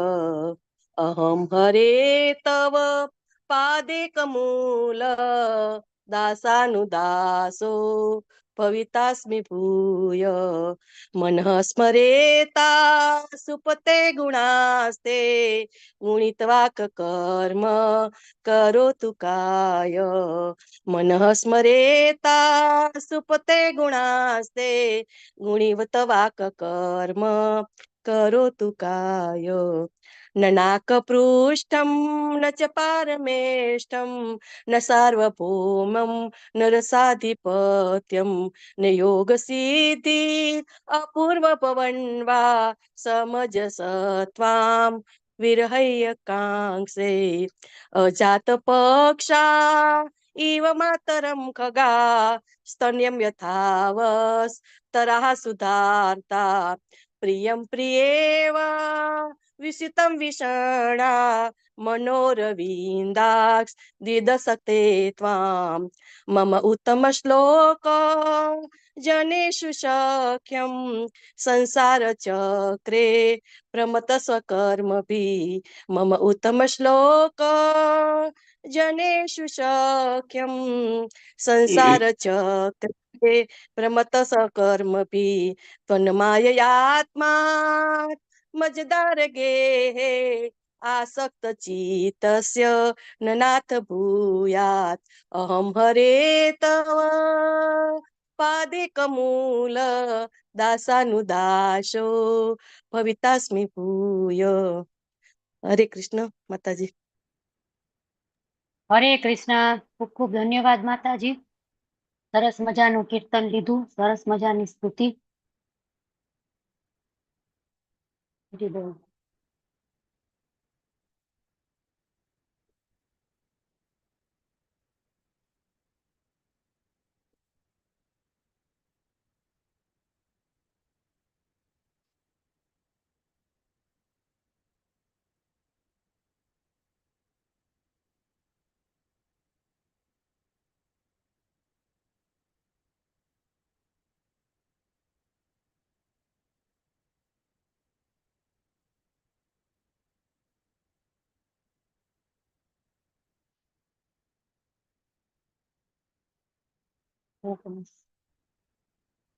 હરે કૃષ્ણ.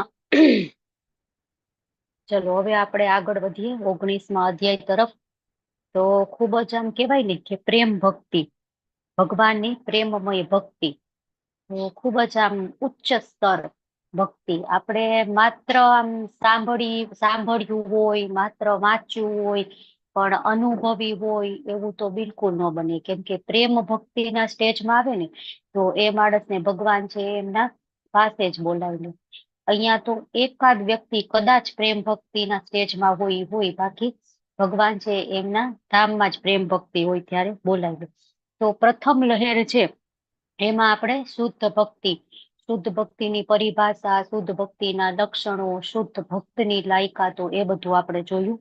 પછી બીજી લહેરમાં સાધના ભક્તિ જોઈ. સાધના ભક્તિના 2 પ્રકાર. કયા 2 પ્રકાર? કોણ કહેશે મને? હરે કૃષ્ણ. વેદાંત ભક્તિ અને રાગાનું વૈધિ ભક્તિ અને રાગાનુગા ભક્તિ. હરે બોલ, ખૂબ સરસ. અને ત્રીજી લહેરમાં આપણે શું જોયું? ભાવ ભક્તિ. અને હવે આ છે એ ચોથી લહેર, એમાં આપણે પ્રેમ ભક્તિ જોઈશું. તો માત્ર થિયરીમાં જ આપણે જોઈ શકીએ, પ્રેક્ટિકલ આપણે અનુભવવું અશક્ય છે, ખૂબ જ મુશ્કેલ છે પ્રેમ ભક્તિના સ્ટેજ સુધી પહોંચવું. એટલે એકદમ શોર્ટમાં આપણને પ્રભુપાદે આપેલું છે. તો આપણે જોઈએ કે શું છે. તો ભાવ જ્યારે પરિપક્વ થઈ જાય ને ત્યારે એને પ્રેમ કહેવાય. અને ભાવના લક્ષણો એકદમ વધી જાય. જો ચૈતન્ય ચરિતામૃત મધ્ય ઢીલા 23.7 શું કીધું છે? જ્યારે ભાવ હૃદયને સંપૂર્ણપણે કોમલ બનાવી દે, ભગવાન સાથેના સંબંધમાં માલિકી ભાવની અતિશય લાગણી ભરાઈ જાય અને ખૂબ ઘટ્ટ અને તીવ્ર બની જાય ભાવ, તો એને પ્રેમ કહેવાય. તો એ ભાવ ભક્તિથી એક પગથિયું ઉપર પ્રેમ ભક્તિ છે. અને એ પ્રેમમય ભક્તિ વિશે જોઈએ તો જ્યારે ભક્તને તેના પોતાના કૃષ્ણ સાથેનો વિશિષ્ટ સંબંધ, પ્રેમ ભાવ છે એકદમ તીવ્ર થઈ જાય, એકદમ ઘટ્ટ થઈ જાય, તો ભાવસ એવ સાંદ્રાત્મ બુદ્ધે પ્રેમા નિગધ્યતે. તો ભાવ છે એ ખૂબ જ સાંદ્ર બની જાય, ઘટ્ટ બની જાય. સાંદ્ર એટલે એકદમ કોન્સન્ટ્રેટેડ. બરાબર, આપણે પાણી હોય એમાં ખાંડ નાખીએ કેટલી ઓગળે. તમે ટ્રાય કરજો. બરાબર, થોડુંક પાણી લેવાનું, અડધો ગ્લાસ જેટલું, 1 ચમચી, 2 ચમચી, 3 ચમચી, 4 ચમચી, 5 ચમચી, 6 ચમચી હલાઈ જવાનું. કેટલી ઓગળે કેટલી. પછી એક સમય એવો આવશે ને કે એમાં ખાંડ ઓગળવાનું બંધ થઈ જશે. બરાબર, તો એ શું કહેવાય? એકદમ કોન્સન્ટ્રેટેડ સોલ્યુશન થઈ ગયું કહેવાય. હરે કૃષ્ણ. અમરીશનાથ કૃષ્ણ પ્રભુ બોલો. માતાજી સાયન્સની ભાષામાં સાંદ્રતાની સંતૃપ્તતા કહે છે ને. હરે કૃષ્ણ. હા, બરાબર. સાંદ્ર એટલે કોન્સન્ટ્રેટેડ એકદમ. એટલે આ તો સિમ્પલ રીતે સમજાઈ જાય કે સાંદ્ર એટલે શું એમ. બરાબર, તો એ ખાંડ ઓગળવું પાણીમાં બંધ થઈ જાય ને એટલે પાણી છે એ કેવું થઈ જાય કે એ છે એ સેચ્યુરેટેડ, એકદમ કોન્સન્ટ્રેટેડ. પછી એમાં કોઈ પણ વસ્તુ ભળી શકે નહીં. તો ભાવ છે એટલો કોન્સન્ટ્રેટેડ થઈ જાય, એટલો સાંદ્ર થઈ જાય, ત્યારે એને બુદ્ધિમાન મનુષ્ય શું કે? બુદ્ધે પ્રેમા નિગધ્યતે. ભાવસ એવ સાંદ્રાત્મા. ભાવ છે એ કેવો થઈ જાય? સાંદ્ર. તો ત્યારે શું કે? બુદ્ધે પ્રેમા નિગધ્યતે. બુદ્ધિમાન મનુષ્ય એને પ્રેમ કહે છે. તો પ્રેમ થાય, પ્રેમ તો શું થાય? હૃદય પૂર્ણ રીતે કોમળ થઈ જાય. પછી કૃષ્ણ પ્રત્યે અતિશય મમત્વ આવી જાય. તો મમત્વ એટલે શું કે હું કૃષ્ણની છું એમ હું વિચારું ને, તો એ શું કહેવાય? દાસત્વ. પણ કૃષ્ણ મારા છે એવો મને ભાવ આવે ને, તો એને શું કહેવાય? મમત્વ. તો આ ભાવ કેવો હોય? ખૂબ જ પ્રચંડ હોય, ખૂબ જ એકદમ હોય, વધારે. તો એને શું કહેવાય? શુદ્ધ પ્રેમ ભક્તિ. તો પ્રેમ શબ્દ આગળ પ્રભુપાદજી આપણને કહે છે કે પ્રેમ શબ્દ છે ને એ માત્ર ભગવાનના સંબંધમાં જ વાપરી શકાય. કેમ કે પ્રેમ છે ને એ આપણે આજકાલના લોકો સમજતા જ નથી.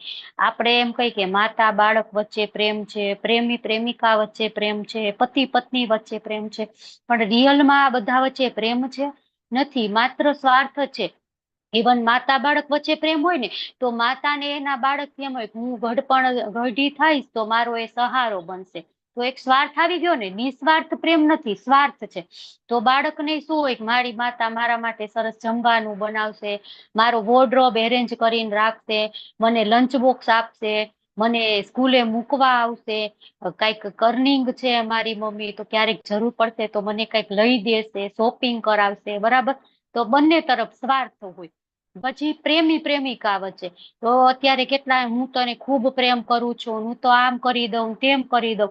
જો એક વખત એનું અપમાન કરી દે બધાય વચ્ચે, અથવા તો એને ન ગમતી એવી વાત કરે, તો તરત એ પ્રેમ છે એ 2 દિવસ સુધી મોઢું ચડાવીને બેસી જાય. પછી વાતે ન કરે, ફોને ન કરે, કાંઈ નહીં. બરાબર, તો એ પ્રેમ ક્યાં ગયો? હમણાં તો પ્રેમ એટલો બધો ગળાડૂબ હતો, ખાલી એટલી વાતમાં પ્રેમ જતો રહ્યો. બરાબર, તો એ પ્રેમ નથી. પછી પતિ પત્ની વચ્ચે, પતિ પત્ની અમે તો એકબીજા 7 જન્મો સુધી સાથે રહેવાના છીએ, નામ ને તે અંદર જ એમ થતું હોય કે આ છેલ્લો જન્મ હોય તો સારું. બરાબર, તો આવા બધા જ લોકોમાં સ્વાર્થ રહેલો છે. માત્ર ભગવાન પ્રત્યે જે ભક્ત પ્રેમ કરે ને એમાં સ્વાર્થ નથી રહેલો. એ છે એ એકદમ શુદ્ધ પ્રેમ હોય છે. તો એમાં કેવું હોય કે કોઈ પણ પ્રકારની કામ વાસના એમાં ન હોય. બિલકુલ એકદમ શુદ્ધ પ્રેમ, ગોપીઓનો પ્રેમ છે. તો પ્રેમ અને કામ એ બંનેને સોનું અને લોખંડ, જમીન અને આકાશ એવી રીતના ઉપમા આવી અને આપણને તફાવત બતાવેલું છે. તો શરૂઆતમાં હું શું હોય, ગુરુની આજ્ઞા પ્રમાણે ભક્તિના નિયમોનું આચરણ કરે એટલે શું થઈ ગયું, વૈધિ ભક્તિ. પછી ભૌતિક દોષોથી મુક્ત થઈ જાય. પછી ભક્તિ માટે આસક્તિ અને તીવ્ર રુચિ ઉત્પન્ન થાય એટલે રાગાનુગા ભક્તિ. અને પછી સમય સાથે આસક્તિ, રુચિ તીવ્ર બને એટલે ભાવ. અને પછી છે એ પ્રેમનું સ્વરૂપ ધારણ કરે. તો ભીષ્મ પિતામહ છે એ કહે છે કે કોઈ પણ વ્યક્તિ છે એ કહેવાતા બીજા બધા પ્રેમનો સંપૂર્ણ ત્યાગ કરી અને માત્ર કૃષ્ણ પ્રત્યે જ પ્રેમ કરે ને તો એ છે એને પ્રેમ કહેવાય. ભીષ્મ પિતામહ સરસ મજાની આપણને પ્રેમની ભાવ આપે છે કે કોઈ પણ પ્રત્યે પ્રેમ નહીં, બિલકુલ કૃષ્ણ, માત્ર ને માત્ર ભગવાન એક પ્રત્યે જ પ્રેમ. ભગવાન પણ ભગવદ ગીતામાં કહે છે ને, સર્વધર્મ પરિત્યજ્ય મામેકમ શરણમ વ્રજ. બધું જ છોડીને મારા શરણે આવી જાઓ. બરાબર, તો શું કરીશ, તો અહમ ત્વમ સર્વ પાપેભ્યો મોક્ષયિષ્યામિ મા શુચિ. તમે બિલકુલ ચિંતા ન કરો, હું તમારા બધા જ પાપ લઈ લઈશ અને તમને મોક્ષ આપીશ, તમને મુક્તિ આપીશ. તો બધા જ કોઈ પણ પ્રત્યે પ્રેમ નહીં, માત્ર ને માત્ર ભગવાન શ્રી કૃષ્ણ પ્રત્યે જ પ્રેમ. તો એવો પ્રેમ જયારે વિકસિત થાય ત્યારે એને પ્રેમ કહેવાય. પછી પ્રેમની પ્રાથમિક લાક્ષણિકતાઓ શું છે, તો એક તો છે કે ભાવની પરિપક્વ સ્થિતિ પ્રબળ બને, કે જે ભાવ છે એ ખૂબ જ પ્રચંડ એકદમ થઈ જાય. બરાબર, અને બીજું છે કે હૃદય એકદમ કોમળ થઈ જાય. તો બીજા બધા મનુષ્ય સાથે મમત્વનો ત્યાગ કરી અને માત્ર ભગવાન શ્રી કૃષ્ણ જ મારા છે અને હું ભગવાન શ્રી કૃષ્ણ છું, મેરો તો ગિરધર ગોપાલ દૂસરા ન કોઈ, મીરાબાઈ કે છે ને. તો એવો જયારે ભગવાન પ્રત્યે હૃદયમાં પ્રેમ ઉત્પન્ન થાય ત્યારે એ છે એ ભાવ કહેવાય, એ જ પ્રેમ કહેવાય. ભાવ ઉત્પન્ન થાય એ પ્રેમ કહેવાય. અને ભગવાનનું શુદ્ધ પ્રેમમાં ભક્તિમય. તો બીજું લક્ષણ શું છે કે હૃદય છે એ પૂર્ણ રીતે કોમળ બની જાય અને કૃષ્ણ પ્રત્યે અતિશય મમત્વ ઉત્પન્ન થાય. બરાબર, તો એ છે એ પ્રાથમિક લક્ષણ છે. અને ગૌણ લક્ષણ શું છે? ઓકે, પ્રાથમિક લક્ષણ ખાલી એટલું છે કે સાંદ્ર ભાવ છે ઉત્પન્ન થાય એકદમ પ્રાથમિક ભાવની પરિપક્વ સ્થિતિ. અને આ બંને છે ગૌણ લક્ષણ. હૃદય સંપૂર્ણ કોમળ બની જાય અને કૃષ્ણની માલિકી પ્રત્યે ઉચ્ચતર ભાવ, મમત્વ ઉત્પન્ન થાય કે ભગવાન મારા છે એવું. પછી ભગવાન પ્રેમની શુદ્ધ ભક્તિના શુદ્ધ પ્રેમમય સેવા. તો એમાં પ્રેમના પ્રકારો કીધા છે. તો એક તો કેવા છે, મહાત્મય જ્ઞાન. અને બીજું છે કેવળ શુદ્ધ પ્રેમ, ભેળસેળ વગરનું. તો પ્રેમની પ્રાપ્તિ, તો પહેલા ભાવની ઉત્પત્તિ કેમ થાય એ આપણે જોયું. બરાબર, કઈ રીતના થાય, તો એક તો શુદ્ધ ભક્તની કૃપા દ્વારા અને બીજું કે ભગવાનની કૃપા દ્વારા. બે રીતે ભાવની ઉત્પન્ન થાય. હવે ભાવના કારણે શું થાય, તો વૈધિ ભાવોત્થ અને રાગાનુગ ભાવોત્થ પ્રેમ. ભાવના કારણે બે પ્રકારના પ્રેમ ઉત્પન્ન થાય. એક તો છે વૈધિ ભાવોત્થો પ્રેમ, વૈધિ ભાવોત્થો પ્રેમ.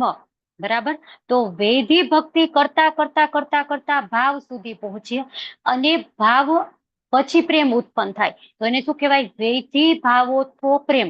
અને બીજું શું થાય, રાગાનુગીય ભાવોત્થો પ્રેમ. રાગાનુગા ભક્તિ કરતા કરતા કરતા કરતા ભાવ ઉત્પન્ન થાય અને એ ભાવ સાંદ્ર થાય ત્યારે પ્રેમ થાય. તો એને કહેવાય રાગાનુગીય ભાવોત્થ પ્રેમ. જો આમાં આપેલું છે ને વૈધિ સાધના, તો મહાત્મય જ્ઞાન. આપણે ભગવાનને મહાત્મય જાણીએ. ભગવાન છે એ મહાન પુરુષોત્તમ, પૂર્ણ પુરુષોત્તમ છે, ભગવાનની કેટલી બધી લીલાઓ છે. બરાબર, એ બધું જાણી અને આપણે ભગવાનને પ્રેમ કરીએ તો એ શું થાય કે એ છે એ મહાત્મય જ્ઞાન. મહાત્મય જાણી અને આપણે એને પ્રેમ કર્યો. અને બીજું ભગવાનની અસાધારણ કૃપા. તો આ ગોપીઓ છે એ બધી ક્યાં આ બધું જ્ઞાન જાણવા ગઈ હતી, એ તો કૃષ્ણ છે એટલે એને પ્રેમ કરે છે. બરાબર, કૃષ્ણએ આટલા બધા અસુરોને વધ કર્યો છે, કૃષ્ણએ આવું કર્યું છે, કૃષ્ણ આવા છે, તેવા છે, આટલા બધા દેવતાઓના કંટ્રોલર છે, 14 ભુવનના સ્વામી છે, કઈ જાણવા નહોતા ગયા. બરાબર. ગોપીઓ છે કઈ જ્ઞાન પ્રાપ્ત કરવા નતા ગઈ, પણ છતાં પણ ભગવાન એમ કે છે કે એ હંમેશા મારા હૃદયની નજીક છે. તો એ કઈ રીતના? ભગવાનની અસાધારણ કૃપાના કારણે. તો ભાવના કારણે પ્રેમ ઉત્પન્ન થાય તો એમાં કેટલો સમય લાગે એ સાધક ઉપર આધારિત છે, કે એક જેટલો ઉત્સાહ વધારે એટલો એ જલ્દી છે એ ભાવમાંથી પ્રેમની સ્થિતિમાં જાય. હવે વિધિ ભક્તિનું આચરણ કરતા કરતા ભક્ત તેની સ્વાભાવિક કૃષ્ણ ભાવનાને પ્રાપ્ત કરી લે, અને પછી શું કરે? તો કે આદ્ર હૃદય થયેલો તે ભક્ત કીર્તન કરે, નૃત્ય કરે, ચીસો પાડે, હસવા લાગે, રડવા લાગે, બીજા કોઈની શરમ રાખ્યા વગર ઉન્મત્ત થઈ અને ગાંડાની જેમ એકદમ નૃત્ય કરવા લાગે. તો આ બધા શું છે? પ્રેમના લક્ષણો છે. પ્રેમમાં આવી જાય ને, પ્રેમ ભક્તિમાં, ત્યારે છે આવા બધા લક્ષણો એમાં જોવા મળે. તો પદ્મ પુરાણમાં એક વર્ણન આવે છે કે રાગાનુગા ભક્તિમાંથી, આ તો આપણે વેદી ભક્તિમાંથી જોયું કે વેદી ભક્તિમાં શું હોય? શાસ્ત્રોના નિયમનું પાલન કરી અને ધીમે ધીમે એ છે એ ભાવ સુધી પહોંચે, અને પછી છે એ પ્રેમ સુધી પહોંચે. હવે રાગાનુગા ભક્તિમાંથી કઈ રીતના ભાવ સુધી પહોંચે? તો એક ચંદ્રકાંતિ નામની એક નૃત્યાંગના હતી, કન્યા હતી. તો એ શ્રી કૃષ્ણને પતિ રૂપે મેળવવા માટે કઠોર બ્રહ્મચર્ય વ્રતનું પાલન કરે છે, અને ભગવાન છે એ દિવ્ય રૂપમાં ધ્યાન કરતા એ છે એમાં નૃત્ય કરતી હોય ભગવાન માટે. કોઈ એને એમ કે ભગવાન તમારા સિવાય હું બીજા કોઈને પતિ તરીકે પ્રાપ્ત નહીં કરું, તમને જો પ્રાપ્ત કરીશ. એમ એને દ્રઢ એવો નિશ્ચય કરેલો. અને ભગવાન કે છે ને કે મારા ભક્તો કેવા હોય? દ્રઢ વ્રત, દ્રઢતા પૂર્વક ભગવાનમાં એને શ્રદ્ધા હોય, વિશ્વાસ હોય, અને જે પણ કરે એ દ્રઢતા પૂર્વક કરે છે. તો એ ચંદ્રક્રાંતિ ને પછી છે એ ભગવાન પતિ રૂપમાં મળે છે. પછી ભગવાનની અસાધારણ કૃપા દ્વારા, મહાત્મય દ્વારા આપણે જોયું કે ભગવાન આવા છે. હવે ભગવાનની અસાધારણ કૃપા દ્વારા તો કઈ રીતના હોય છે કે જ્યારે કોઈ ભક્ત છે એ પ્રેમમય ભાવ ભગવાનના નિત્ય સંગમાં રહે, ત્યારે એમ માનવું કે આ અવસ્થા ભગવાનની અસાધારણ કૃપાથી પ્રાપ્ત થઈ હતી. ભગવાન કૃષ્ણ ઉદ્ધવજીને મોકલે છે વૃંદાવન, અને કહે છે કે તમે ગોપીઓને મનાવો એમ. તો ઉદ્ધવજી એમ કે આ તો ગોપીઓ એમ કહેવાય ને કે કઈ જ્ઞાની નથી, એમને તો કઈ ખબર નથી પડતી, એટલા માટે ચલો ને કે હું આ તમારી પાછળ રડે રાખે છે, વિરહમાં આવી ગઈ છે, તો હું એમને થોડું જ્ઞાન દઈ આવું ને શાસ્ત્રોક્ત, તો એ વિરહમાંથી નીકળી જાય બા. તો ઉદ્ધવજી આમ કહેવાય ને, આપણે શું કઈ દોડડાયા થઈને ગોપીઓને જ્ઞાન દેવા ગયા. આપણે ઉદ્ધવજી માટે એવો શબ્દ ન વાપરવો જોઈએ, પણ એમને ત્યારે એવું હતું કે હું બહુ જ્ઞાની છું, ને આ ગોપીઓ તો શું હવે અભણ સ્ત્રી છે, ગોકુળની ગવાર, એને તો કઈ ખબર નથી પડતી, એટલે એમને જ્ઞાન દેવા ગયા. ગોપીઓ જો ક્યાંય વેદાભ્યાસ નતો કર્યો, તીર્થયાત્રા નહોતી કરી, કોઈ નીતિ નિયમ નહોતી પાડતી, વ્રતાચાર નહોતી કરતી, માત્ર ભગવાનના સંગના કારણે, ભગવાનની અસાધારણ કૃપાના કારણે એ છે ભગવાનના એકલા પ્રિય બની ગયા હતા. પછી ઉદ્ધવજી ત્યાં જાય છે, પછી ગોપીઓ સાથે એમની વાતચીત થાય છે, ત્યારે એમને ખબર પડે છે કે મારે તો આમની પાસેથી ઘણું બધું શીખવાનું છે. જેવું આમને જ્ઞાન છે એવું જ્ઞાન તો મને પણ નથી. ભગવાન કીધું દદામી બુદ્ધિ યોગમ, કે હું મારા ભક્તોને બુદ્ધિ યોગ આપું છું. એમને આ કઈ વાંચવા જવાની જરૂર નહીં પડે, એના હૃદયમાં ઓટોમેટિક જ્ઞાન પ્રગટ થશે. તો એ છે એવી રીતના ગોપીઓ છે એની ભગવાનની અસાધારણ કૃપાના કારણે ભગવાનનો પ્રેમ પ્રાપ્ત થાય છે. પછી પ્રેમનો ઉદય. તો પ્રેમની પ્રાપ્તિ, એક તો પ્રેમ જાગૃત થઈ ગયો તો એના બે પ્રકાર છે. એક તો ભગવાનની મહાનતા માટે અત્યંત પૂજ્ય ભાવ, અને બીજો કે કોઈ બાહ્ય હેતુ વગર આપમેળે જ પ્રેમ. આમાં અહીંયા છે ને મહાત્મ્ય જ્ઞાન અને ભગવાનની અસાધારણ, ઓકે આ ભાઈ નથી. પ્રેમ જાગૃત થઈ ગયો ને, પ્રેમ પ્રાપ્તિ. પછી એક કઈ રીતે પ્રેમ પ્રાપ્ત થયો ને એના બે પેલા ટાઈપ છે. એક તો છે કે ભગવાનની મહાનતા માટે અત્યંત પૂજ્ય ભાવ, કે ભગવાન આવા છે, ભગવાન આવા છે એમ વિચારી અને આપણે પ્રેમ કરીએ. અને બીજું છે માત્ર કેવળ પ્રેમ, કે એટલા માટે સેવા ન કરીએ કે ભગવાન છે એ માત્ર કૃષ્ણ જ છે, એમ જે ગોપીઓ પ્રેમ કરતી હતી એવા ભાવથી. તો સૌથી પહેલા આપણે ટાઈપ જોઈએ ને, તો સાધના ભક્તિના બે પ્રકાર હોય, વૈધિ ભક્તિ અને રાગાનુગા ભક્તિ. બરાબર. હવે એ કરતા કરતા કરતા કરતા ભાવ ઉત્પન્ન થયો. તો હવે ભાવ કેવો હોય? વૈધિ ભાવ હતો અને રાગાનુગ્ય ભાવ હતો. ભાવ ઉત્પન્ન થાય તો એક વૈધિ ભાવ, વૈધિ સાધના ભક્તિ કરતા કરતા ભાવ ઉત્પન્ન થાય તો એ છે વૈધિ ભાવોત્થો અને રાગાનુગ્યા ભક્તિ કરતા કરતા રાગાનુગ્ય ભાવોત્થો પ્રેમ. પછી એ પ્રેમમાંથી આગળ એ પ્રેમ કેવો હોય કે મહાત્મય જ્ઞાન યુક્ત પ્રેમ છે. વૈધિ ભક્તિ કરે છે એ મહાત્મય જ્ઞાન યુક્ત પ્રેમ કરે. અને જે રાગાનુગા ભક્તિ કેવી છે? સ્વયં સ્ફુરિત છે ને, પોતાની રીતે જ ઉત્પન્ન થાય હૃદયમાંથી. એને કઈ ભગવાનની મહાનતા જાણવાની જરૂર નથી. પોતાની મેળે જ રાગાનુગા ભક્તિ ઉત્પન્ન થાય, એમાંથી પોતાની જાતે જ સ્વયં સ્ફુરિત ભાવ ઉત્પન્ન થાય અને સ્વયં સ્ફુરિત પ્રેમ ઉત્પન્ન થાય, કેવળ પ્રેમ ઉત્પન્ન થાય. તો જો કેટલાય વૈષ્ણવ સંપ્રદાય હોય ને, એ કેવા હોય? વૈધિ ભક્તિ કરતા હોય. વૈધિ ભક્તિ કરતા કરતા કરતા કરતા ભાવ ને પ્રેમ સુધી પહોંચે તો એ પ્રેમ કેવો હોય? મહાત્મા જ્ઞાન પ્રેમ હોય. મહાત્મા જાણીએ અને પછી આપણે પ્રેમ કરીએ એમ. પણ ચૈતન્ય મહાપ્રભુ છે એ આપણને શું આપે છે? કેવળ પ્રેમ. બરાબર, માત્ર ને માત્ર પ્રેમ. તો સૌથી જે ઉચ્ચ લેવલનો ટેસ્ટ છે ને, એ શું છે? ગોપીઓનો. અને એ કેવો હતો? કેવળ પ્રેમ. એ ભગવાનનું મહાત્મય બિલકુલ નથી જાણતી, બરાબર, છતાં પણ એ છે એ ભગવાનને પ્રેમ કરે છે. તો નારદ પંચરાત્ર અનુસાર પરમેશ્વરની મહાનતા જાણી અને પૂજ્ય ભાવ સાથે જો ભક્તને ભગવાનમાં આસક્તિ, સ્નેહ અને નિશ્ચળ પ્રેમ મળે તો તે ચારેય પ્રકારની વૈષ્ણવ મુક્તિ નિશ્ચિત રૂપે મળી જાય છે. 4 પ્રકારની મુક્તિ એમને મળી જાય કે સારૂપ્ય, શ્રાષ્ટી, સામીપ્ય અને સાયુજ્ય. એટલે વૈકુંઠમાં એ ભક્ત જાય. અને સાયુજ્ય ભક્તિ છે કે ભગવાન સાથે એક થઈ જવાનું, જોડાઈ જવું. તો ભક્તને એ મુક્તિ જોઈતી હોતી નથી. એટલે આપણે હંમેશા 4 પ્રકારની મુક્તિની જ વાતો કરીએ છીએ. હવે પ્રેમનો ઉદય ક્યારે થાય? તો એ જોતા પહેલા આપણે પ્રેમની રહસ્યમય પ્રવૃત્તિ જોઈએ. પ્રેમ જાગૃત થઈ જાય તો શું હોય? તો ભગવાન ભક્ત શ્રી કૃષ્ણના સતત પ્રેમમાં હોય. જો આ પ્રેમની રહસ્યમય પ્રવૃત્તિ છે ને, તો હંમેશા ભગવાનના પ્રેમમાં હોય. પછી કૃષ્ણમાં મન એકાગ્ર હોય અને શ્રી કૃષ્ણનું ધ્યાન પણ આકર્ષિત કરે. શ્રી કૃષ્ણને પણ આકર્ષણ કરે એવો આ પ્રેમ છે, એવી આ ભક્તિ છે. કૃષ્ણ પણ આકર્ષાય. તો શુદ્ધ વૈષ્ણવ છે કે નથી એ કેમ ખબર પડે? તો આપણે જોઈએ કે જે વૈષ્ણવ છે એ ભગવાન શ્રી કૃષ્ણના માં સ્વાર્થથી નહીં, માત્ર પ્રેમથી ચિંતનમાં નિત્ય મગ્ન રહે અને વૈધિ ભક્તિ કરતા કરતા કરતા કરતા ભગવાનની રૂપ માધુરીનો આસ્વાદન કરતો રહે. પણ કોઈક કિસ્સામાં માત્ર ભગવાનની અસાધારણ કૃપાથી જ આવી ઉત્કૃષ્ટ અવસ્થાની પ્રાપ્તિ થાય. બધી જગ્યાએ જો કૃપા છે એ ખૂબ જ જરૂરી છે. કાં તો ભગવાનની કૃપા જરૂરી છે અથવા તો ભગવાનના ભક્તોની કૃપા જરૂરી છે. ગમે એ સ્ટેજ ઉપર પહોંચવું હોય તો આપણે કૃપાથી જ, આપણે એટલે જ કહીએ ને કે ભગવાનના દાસ, અમે તો દાસ છીએ, તમે કૃપા કરો તો અમે આ બધું કરી શકીએ. હવે પ્રેમનો ઉદય માટે વિવિધ પદ્ધતિઓનું રૂપ ગોસ્વામી વર્ણન કરે છે. શ્રદ્ધાથી પ્રેમ સુધીની યાત્રા. તો સૌથી પહેલું શરૂઆત ક્યાંથી થાય? આદો શ્રદ્ધા. સૌથી પહેલા શ્રદ્ધા.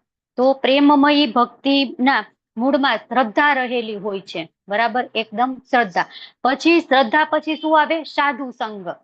તો શુદ્ધ ભક્તોનો સંગ મળે, મંડળો હોય, થોડી શ્રદ્ધા સાથે આ સંઘમાં રહીએ આપણે તો શુદ્ધ ભક્તોનો સંગ મળવાથી ધીમે ધીમે આપણી ભક્તિ છે એ ઉન્નત થતી જાય. અને શુદ્ધ ભક્તોનો પ્રભાવ જ એવો હોય, એમની સાથે રહેવાથી આપણે છે એ ભક્તિમાં ઉન્નત થઈ જાય. ભગવદ્ ગીતાનું વાંચન થાય, ભાગવતમનું શ્રવણ થાય, એટલે શ્રદ્ધાનો વિકાસ થાય અને શુદ્ધ ભક્તોનો સંગ મળે તો ધીમે ધીમે આગળ આપણે વધીએ. એટલે સૌથી મહત્વનું, સૌથી વધારે વેઇટેજ આપેલું હોય ને તો એ છે સાધુ સંઘ ઉપર. પછી સાધુ સંઘ પછી શું થાય? ભજન ક્રિયા. ભક્તો સાથે રહીએ તો આખો દિવસ ભજન, કીર્તન, સ્મરણ ચાલુ જ રહે. તો એ બધું કરીએ આપણે, સાધુ સંઘ થાય, ભજન ક્રિયા થાય, તો શું થાય? અનર્થ નિવૃત્તિ થાય. કે જે કોઈ પણ આપણા મનના કલેશો છે, અનર્થો છે, એ બધું છે એ દૂર થઈ જાય છે ને. હૃદયંસ્તો હિ અભદ્રાણી વિધુનોતિ સુરીક્ષિતા. કે આપણા જે પણ અભદ્ર, અકલ્યાણ છે એ બધા દૂર થઈ જાય. રાગ, દ્વેષ, કામ, ક્રોધ, લોભ, મોહ, મદ, મત્સર બધું છે એ દૂર થઈ જાય. અને પછી શું થાય? એ બધું થઈ જશે તો ભગવાન પ્રત્યે રુચિ ઉત્પન્ન થશે. તીવ્ર અને શુદ્ધ સ્વાદ આપણને એમના એકદમ એમાં આસ્વાદન આપણને આવશે, ગમશે આપણને એ વસ્તુ. એમાં આપણું મન છે એ લાગી જશે. આપણને વધારેમાં વધારે ભગવાનની સેવા કરવાની ઈચ્છા થશે. અને રુચિમાંથી પછી આસક્તિ. કે કૃષ્ણને પ્રસન્ન કરવાની તીવ્ર ઈચ્છા અને ભાવવશ બંધારણ એકદમ કે નહીં કૃષ્ણને પ્રસન્ન કરવા છે એવું આપણે આસક્તિ ઉત્પન્ન થશે અને આસક્તિ પછી ભાવ અને પછી એમાંથી પ્રેમ. તો આ રીતે છે એ વિવિધ તબક્કાઓ આમાં આપેલા છે. તો શ્રદ્ધા, સાધુ સંગ, ભજન ક્રિયા, અનુથ નિવૃત્તિ અને નિષ્ઠા આટલું છે ને એ વેધી સાધના ભક્તિમાં આવે. બરાબર. નિષ્ઠા એટલે શું? દ્રઢ, નિયમિત અને સચેત સાધના. તો એ નિષ્ઠા ત્યાં સુધીના વેધી સાધના ભક્તિમાં. અને રુચિ અને આસક્તિ એ છે એ રાગાનુગા ભક્તિમાં. જ્યારે રાગાનુગા સ્વયં સ્ફુરિત ભક્તિ હોય ને તેમાં રુચિ ની આસક્તિ સ્વયં સ્ફુરિત હોય એ આવી જાય તો એ રાગાનુગા ભક્તિમાં આવે. અને પછી ભાવ અને પ્રેમ. તો શરૂઆતમાં શું હોય કે ગુરુની આજ્ઞા પ્રમાણે શાસ્ત્ર પ્રમાણે આપણે જે પણ છે કીધું છે એ આપણે કરતા હોય તો એને વેધી ભક્તિ કહેવાય. પછી ભૌતિકતાથી દૂર થઈ જાય અને કલમશ બધા નાશ થઈ જાય તો એ છે રાગાનુગા ભક્તિ. પછી અનુરાગ અને રુચિ ઉત્પન્ન થાય તો એ ભાવ ભક્તિ. અને કાળાંતરે એ પ્રેમમાં પરિવર્તન થાય. એકદમ ભાવ છે એ સાંદ્ર થઈ જાય, દગ્ધ થઈ જાય તો એ છે પ્રેમ ભક્તિ. તો પ્રેમનું સ્તર છે ને એ સમજવું ખૂબ જ અઘરું છે. કે આપણે વિચારીએ કે પ્રેમના સ્તર પર ભક્તો એ ખૂબ જ ખુશ હશે. હવે પ્રેમના સ્તર સુધી પહોંચી ગયો, હવે બીજું એને શું જોઈએ? પણ નહીં, એવું નથી. એ તો રોતો હોય, બહુ જ દુઃખી હોય. પણ એ કેવો દુઃખી હોય? એ આપણને એમ લાગે કે આ તો રડે છે, આ તો દુઃખી છે. પણ અંદરથી સતત ભગવાનની લીલાઓમાં એ લીન હોય, ભગવાન સાથે આદાન પ્રદાન થતું હોય. એની એક અલગ જ લેવલની ફેન્ટસી હોય. તો એ જે ગોપીઓ છે એની હતી ને ઉદ્ધવજી એમને મળવા ગયા ત્યારે એ સમજ્યા. તો છેલ્લે આપણે લાસ્ટમાં જોઈએ શું છે કે એનું મહત્વ કે ભગવાન શંકર છે ને એ વખાણ કરે છે કે નારદ પંચરાત્રમાં શિવજી છે એ પાર્વતીજીને કહે છે કે હે દેવી, જે મનુષ્ય પૂર્ણ પુરુષોત્તમ ભગવાન માટે પ્રેમ ભાવનો વિકાસ કર્યો છે અને આ પ્રેમને કારણે જે હંમેશા દિવ્ય આનંદમાં નિરંતર મગ્ન રહે છે તેને તનના કે મનના સુખ કે દુઃખનું જ્ઞાન રહેતું નથી. પૂર્ણ પુરુષોત્તમ ભગવાન સાથે જેને પ્રેમ ભાવનો વિકાસ કર્યો છે, જે પ્રેમ ભાવમાં પ્રેમ ભક્તિની અવસ્થામાં છે, એને આ સંસારમાં સુખ છે, દુઃખ છે, એની સાથે કાંઈ પણ લેવા દેવા નથી. એને એનું બિલકુલ જ્ઞાન રહેતું નથી. તો હવે આપણે ભક્તિ રસામૃત સિંધુ બુક જેની પાસે હોય એ ખોલશું અને પેજ નંબર 165 ઉપર 2 પેરેગ્રાફ છે એ વાંચશું.